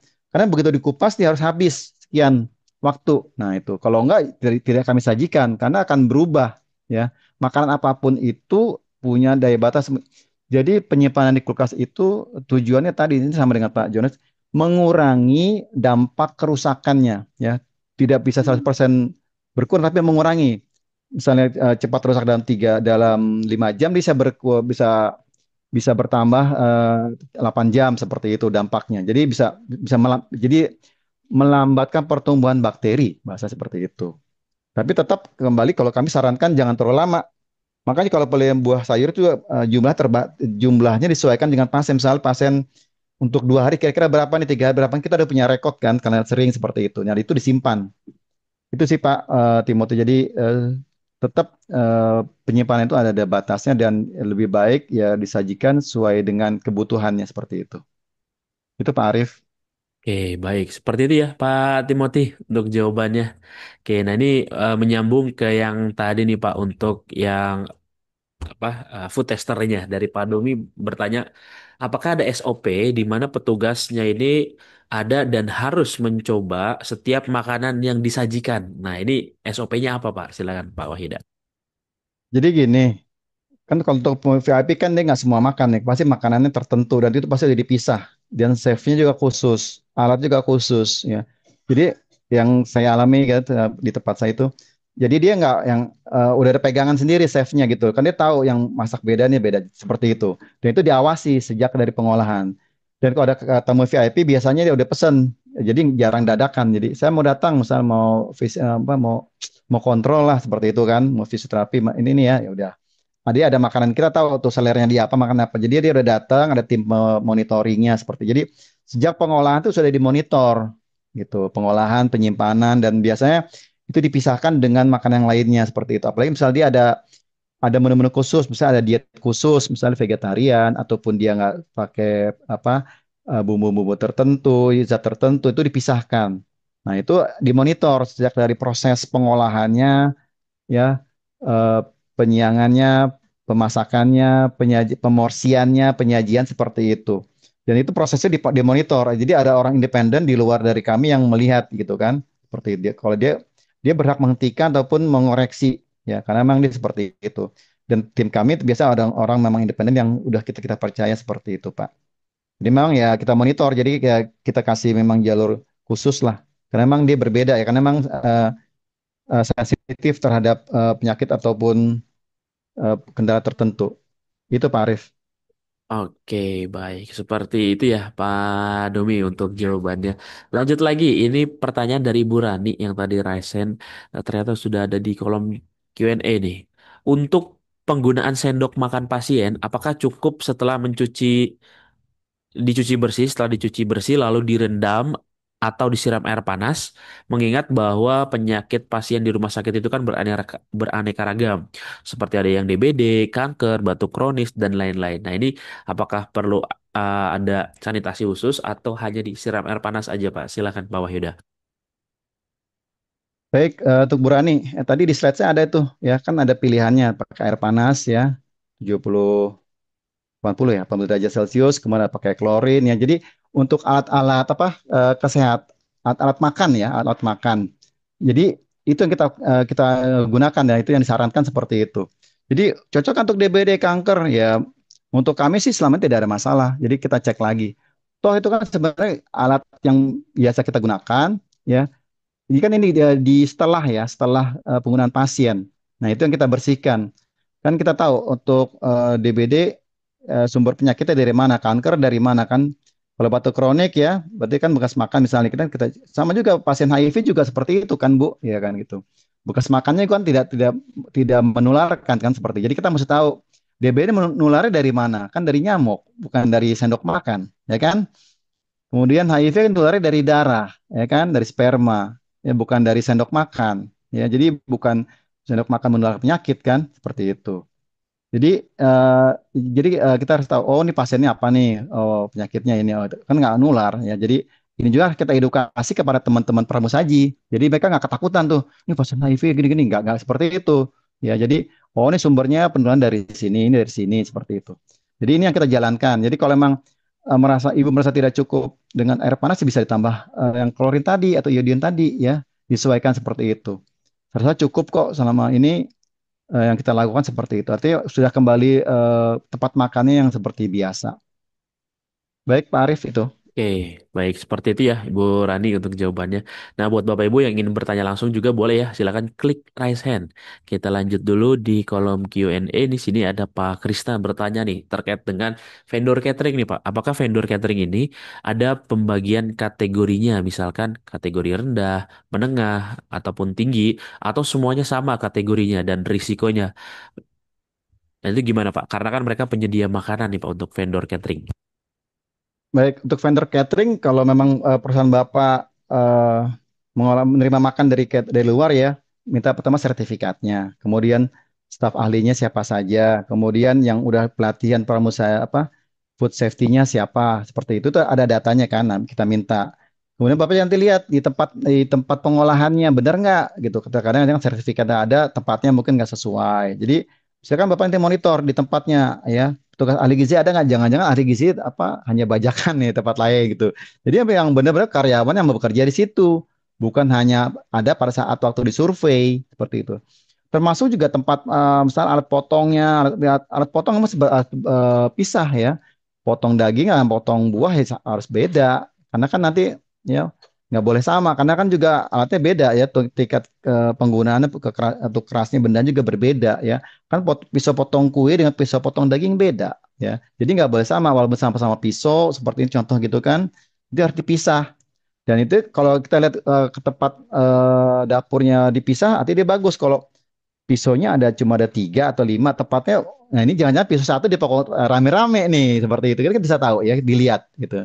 Jadi dengan data itu selain dapat sertifikatnya, dicek awal, kemudian cek visit ke tempatnya, cek orang-orangnya. Dan untuk monitoring lanjutannya, Ibu bisa nanya, kan dia ada cek itu kebersihan, kemudian yang apa dari laboratoriumnya, airnya gimana seperti itu. Dan bisa minta dari lembaga independen, labnya lab yang independen seperti itu. Sehingga kita yakin vendor yang kita terima itu aman dan sehat. Itu Pak Arif. Oke, baik. Seperti itu ya, Pak Krisna sudah terjawab semua berarti ini 3 pertanyaannya. Lanjut lagi, Pak Septianto Anton. Silahkan bisa di-unmute dulu, Pak Septianto Anton. Selamat sore, Pak Septianto Anton. Oke, sambil menunggu Pak Septianto ya. Di sini sudah ada Pak Chandra. Apakah diperbolehkan, Pak, untuk menggunakan atau menambahkan pengawet makanan yang telah food grade untuk makanan di rumah sakit? Silakan, Pak. Baik, kalau di tempat saya kita tidak ada pengawet makanan ya, walaupun food grade di rumah sakit, karena rumah sakit kan berbeda ya dengan pasien-pasien normal seperti biasa, karena pasien itu beda-beda. Ada yang diet lunak, ada yang dia mungkin apa, dia ada kandungan gula yang dikurangi seperti itu. Jadi ada memang pasien-pasien yang sifatnya spesifik. Maka makanan-makanan tertentu terkadang dimasak khusus untuk hanya 2, 3, 4 pasien. Jadi nggak bisa disamain tuh. Walaupun kita punya 200 bed tempat tidur, nggak bisa makan yang sama Pak Arief. Jadi ada mungkin yang 20 orang lagi apa di diet, 10 orang beda, ini beda. Jadi emang beragam ya mau nggak mau, karena kan tidak bisa disamakan. Makanya dalam pemorsian pun berbeda, dalam pembagian juga berbeda. Makanya itu nggak boleh salah juga gitu. Ibaratnya jangan sampai makanan buat orang yang diare dengan makanan yang ini sama, pasti berbeda seperti itu ya. Atau pasiennya baru operasi apa amandel ya kan, makanannya beda, dia harus dikasih mungkin es krim bukan makanan yang pedas-pedas seperti itu, jadi itu ya berbeda ya. Jadi kalau di tempat kami tidak menambahkan pengawet makanan ya walaupun food grade, karena menghindari komplikasi terhadap pasiennya seperti itu Pak Arief. Oke, baik seperti itu ya. Untuk jawabannya Pak Chandra. Oke, lanjut lagi dari Pak Dede Indra. Bagaimana pelatihan HSE dapat meningkatkan kesadaran staf dapur dapur rumah sakit terhadap pentingnya kebersihan makanan, Pak, di rumah sakit? Itu gimana, Pak? Baik, ini Pak Dede, setelah pelatihan ini dengan materi ini, Bapak bisa aplikasikan nantinya di tempat dapur rumah sakit Bapak sekalian gitu. Jadi Soalnya Bapak mulai dari pengecekan tentang kebersihan tangannya, pakaiannya, lokernya. Ada nggak lokernya? Masih dipisah, dipisah atau di dalam ruangan? Terus dia nggak boleh bawa alat apa buah, misalnya bawa makanan dari luar ke dalam atau dalam keluar seperti itu. Jadi itu bisa dimulai, Pak. Jadi dengan materi ini saya cukup ya, itu ya buat dasar ya, tinggal nanti Bapak setelah ini bisa ikut pelatihan lagi biar dapat sertifikasi sehingga Bapak punya kompetensi ya. Minimal dengan pelatihan ini Pak Dede bisa mengaplikasikannya tuh di tempatnya sehingga kebersihan pakaian itu kan hal-hal yang mendasar sih sebenarnya, PHBS, cuci tangan seperti itu kan. Jadi sebelum masuk ruangan ada nggak tempat cuci tangan? Jadi jangan disuruh cuci tangan tapi tempat cuci tangannya nggak ada, ya salah juga. Suruh cuci tangan airnya ada tapi nggak ada sabunnya, ya nggak bisa juga. Jadi disiapkan semuanya ya. Kalau saya, karena waktu di survei itu biasa ada, begitu di survei hilang lagi tuh, tapi itu konsisten ada di tempat ya. Sabunnya, airnya mengalir bersih, dan airnya juga nggak boleh tercemar juga tuh ya. Makanya ada diambil sampel kan di lab, ya seperti itu kan, nggak ada bakterinya. Itu sih Pak Arif untuk Pak Dede. Oke, Pak Dede seperti itu ya. Nah, ini juga nyambung juga dengan pertanyaan sebelumnya nih Pak dari Pak Septiana untuk menu makanan rumah sakit kayaknya itu aja. Dan kenapa rasanya selalu hambar gitu Pak? Nah, itu apakah memang seperti itu atau memang ada yang enaknya gitu? Silakan Pak Wayuda. Baik Pak Septian. Jadi gini, kalau menunya itu aja, kalau di saya tuh ada menu. Jadi pasien pasien ditawarin ya, Bu, besok mau makan apa gitu. Boleh, pasien boleh, kita punya list menu. Ah, saya mau ini, semua ini boleh. Tentu saja dengan disesuaikan kebutuhan pasien. Artinya jangan dia lagi sakit minta misalnya pecel lele gitu, nggak ada ya, nggak disiapin ya. Artinya menu yang mengedepankan. Misalnya saya pernah sakit, saya mau bubur kacang hijau dong seperti ini, atau saya mau bubur apa Manado bisa. Artinya masih masih masih bubur kan, masih makanan lunak seperti itu. Tapi boleh. Dan bisa ada menunya Bu. Jadi Bapak Ibu yang dirawat tuh boleh memilih. Saya nggak mau menu ini besoknya, kemarin nggak habis sayang. Karena gini loh. Sebenarnya orang gizi itu menghitung juga makanan dikasih itu habis nggak, ya. Kalau nggak habis, jangan-jangan pasien nggak makan, dia akan dihitung tuh, itu dihitung. Ini kenapa nggak habis? Apakah ada masalah? Biasanya tanya ibu, kenapa nggak habis? Nah itu masukkan, oh kurang enak seperti itu. Jadi boleh Bapak minta nanti, tapi nanti akan disesuaikan dengan kebutuhan. Pasti ahli gizinya tuh akan keliling. Jadi akan konsul juga ke dokternya. Dok, si pasien minta bubur, boleh nggak dok bubur ini? Oh boleh, kasih ya udah. Oh nggak boleh, dia harus segini ya. Berarti nggak boleh. Nanti dijelasin. Mohon maaf ibu, saya ada konsul ke dokter. Nah, ahli gizinya tugasnya. Jadi di rumah sakit ada ahli gizi, tugasnya keliling sama seperti dokter. Jadi ada perawat, ada dokter, ya, ada ahli gizi itu, sama apoteker. Dia menjelaskan kepada pasien tentang itu semua. Ya kenapa boleh, kenapa tidak boleh. Termasuk makanan juga. Ya, jadi ada ahli gizi yang keliling ya. Sekarang udah namanya pasien center care (PCC). Jadi itu kalau keliling bukan hanya dokter sekarang Pak Arif. Jadi orang gizi pun keliling, jadi bisa menjelaskan. Termasuk kalau rasanya hambar ya mungkin karena orang sakit ya, dia kan mengalami mungkin beda dengan kita yang sehat yang normal. Jadi kok rasanya beda? Padahal sih sebenarnya sama aja gitu kan. Atau memang mungkin ada rasa yang dikurangi karena mungkin ada permintaan tertentu dari dokter, ini dikurangin ininya ya seperti itu. Bisa dokter ngasih masukan. Atau ahli gizi yang ngelihat, wah ini dia habis ini nggak cocok, ini harus dikurangi seperti itu. Sehingga ada pemberian menu tertentu yang dikurangi rasanya sehingga tidak sesuaikan, itu sebenarnya disesuaikan dengan kondisi karena dia masih dalam kondisi sakit ya. Kalau sudah sehat pasti nggak, tidak ada masalah. Itu Pak Arif. Betul, oke, baik. Yang enak sebenarnya makanan ibu habis melahirkan sebenarnya Pak, ya. Kayaknya itu Kenyang enak-enak ya. itu. Pernah saya cobain, wah enak banget ini kayaknya. Yang Oke, makan Pak dan Arif bener ya, juga. bukan istrinya ya. Nah, ini juga saya pernah Pak lagi sakit waktu itu lagi DBD ketahuan saya beli pecel lele. Bener, ada yang muter ya kan. Akhirnya saya nggak enak jadi ya udah deh saya stop, saya nggak makan lagi itu pecel lele gitu kan. Tapi memang ya lidah kita kan kepengennya makan yang enak-enak, ada sambelnya segala macam kan. Oke, nah ini adalah dari Ibu Septian ada lagi nih. Kalau di rumah sakit di tempatnya Ibu Pak Septian itu kalau menunya boleh milih, tapi khusus VVIP. Kalau kelas 1 sampai kelas 3 pasti menunya itu-itu aja. Ya, gimana nih, Pak? Ini kembali ke kebijakan rumah sakit ya Bu Septian ya. Jadi kalau di saya sih ada satu kelas VIP 1, 2 ya. Saya nggak tahu kalau 3 tapi itu ada. Kan kalau saya menunya dibedain dikit. Mungkin kalau kalau VIP bisa 10 pilihan ya kan. Kalau kelas 1 mungkin 8 pilihan gitu aja sih. Kalau kelas 3 ya mungkin hanya 3 pilihan. Artinya ada boleh milih gitu. Jadi hak pasien tetap diberikan. Tentu saja pilihannya nggak sebanyak orang VIP ya, karena beda. Tapi pilihan harus dikasih karena itu hak pasien loh, nggak boleh enggak. Jadi kan kadang-kadang dia mau ada beda, misalnya pengen ager, seperti itu dipilih kasih seperti itu ya. Jadi ya sarankan deh ke komite itu nakes lainnya. Jadi kalau bisa ada pilihan, tapi jangan selengkap yang VVIP beda. Tapi emang harus kasih biar ada nafsu makan. Kalau pasien nggak nafsu makan jadi masalah juga nanti. Nanti obatnya atau tingkat kesembuhannya jadi lambat, jadi berkurang ya seperti itu. Oke, baik. Seperti itu ya Pak Septian untuk jawabannya. Lanjut lagi Pak Sigit Sunardi. Silakan bisa di-unmute Pak Sigit. Selamat sore Pak Sigit. Pak Sigit, suaranya belum masuk Pak Sigit. Oke, sambil menunggu Pak Sigit, di sini ada Pak Mahathir Jati terkait dengan penggunaan pewarna nih Pak. Nah, itu sebenarnya ada batasannya nggak sih Pak kalau untuk di rumah sakit Pak?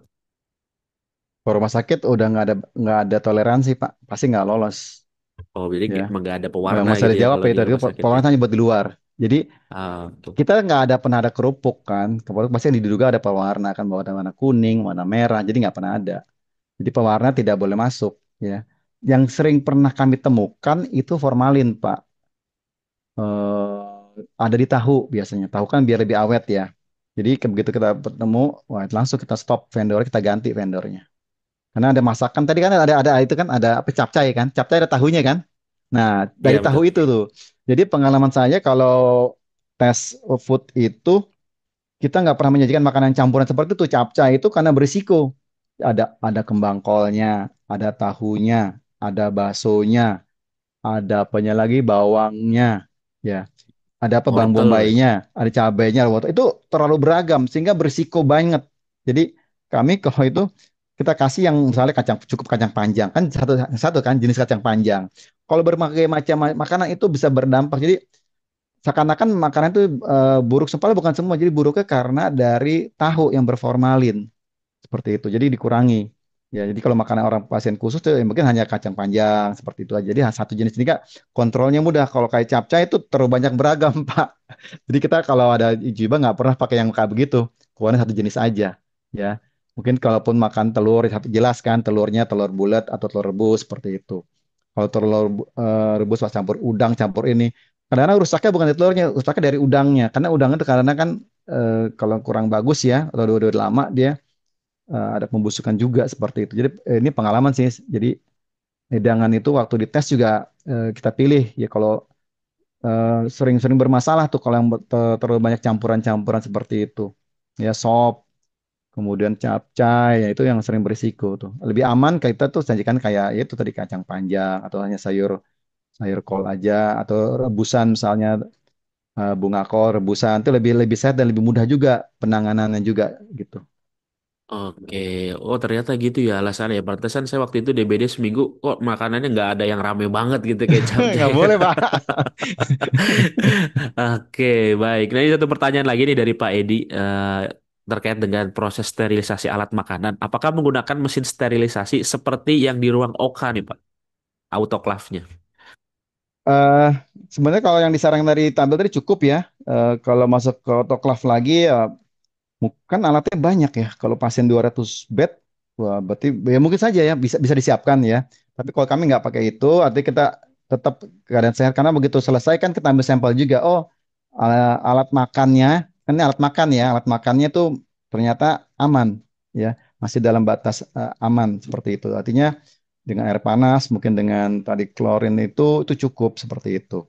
Kalau masuk dengan autoclave lagi, dia kan bukan alat yang steril juga seperti itu kan beda ya alat yang harus steril sekali seperti itu jadi kami nggak menjalankan itu karena menurut standar kami dan udah diuji coba karena kan alat kami juga kan per 6 bulan dites juga Pak Arief jadi sendok kami diambil sampelnya air kami disampel piring pun diambil jadi piring tuh diambil set diusap dilihat gitu kan dilihat dibawa ke laboratorium jadi sayurnya pun diambil kuahnya sambelnya diambil seperti itu air jadi eh, selama ini aman dan selama ini eh, nggak ada masalah. Jadi menurut kami itu yang eh, masih tepat ya untuk tempat kami ya. Mungkin teman-teman nanti bisa dilihat di tempatnya Jadi airnya benar nggak suhunya mencapai benar nggak 7 detik. Jadi jangan hanya dicelup-celup angkat ya. Atau kan harus 7 detik katanya 7 detik itu kan 1, 2, 3 sampai 7 kan baru diangkat. Nah itu diangkat nggak seperti itu ya.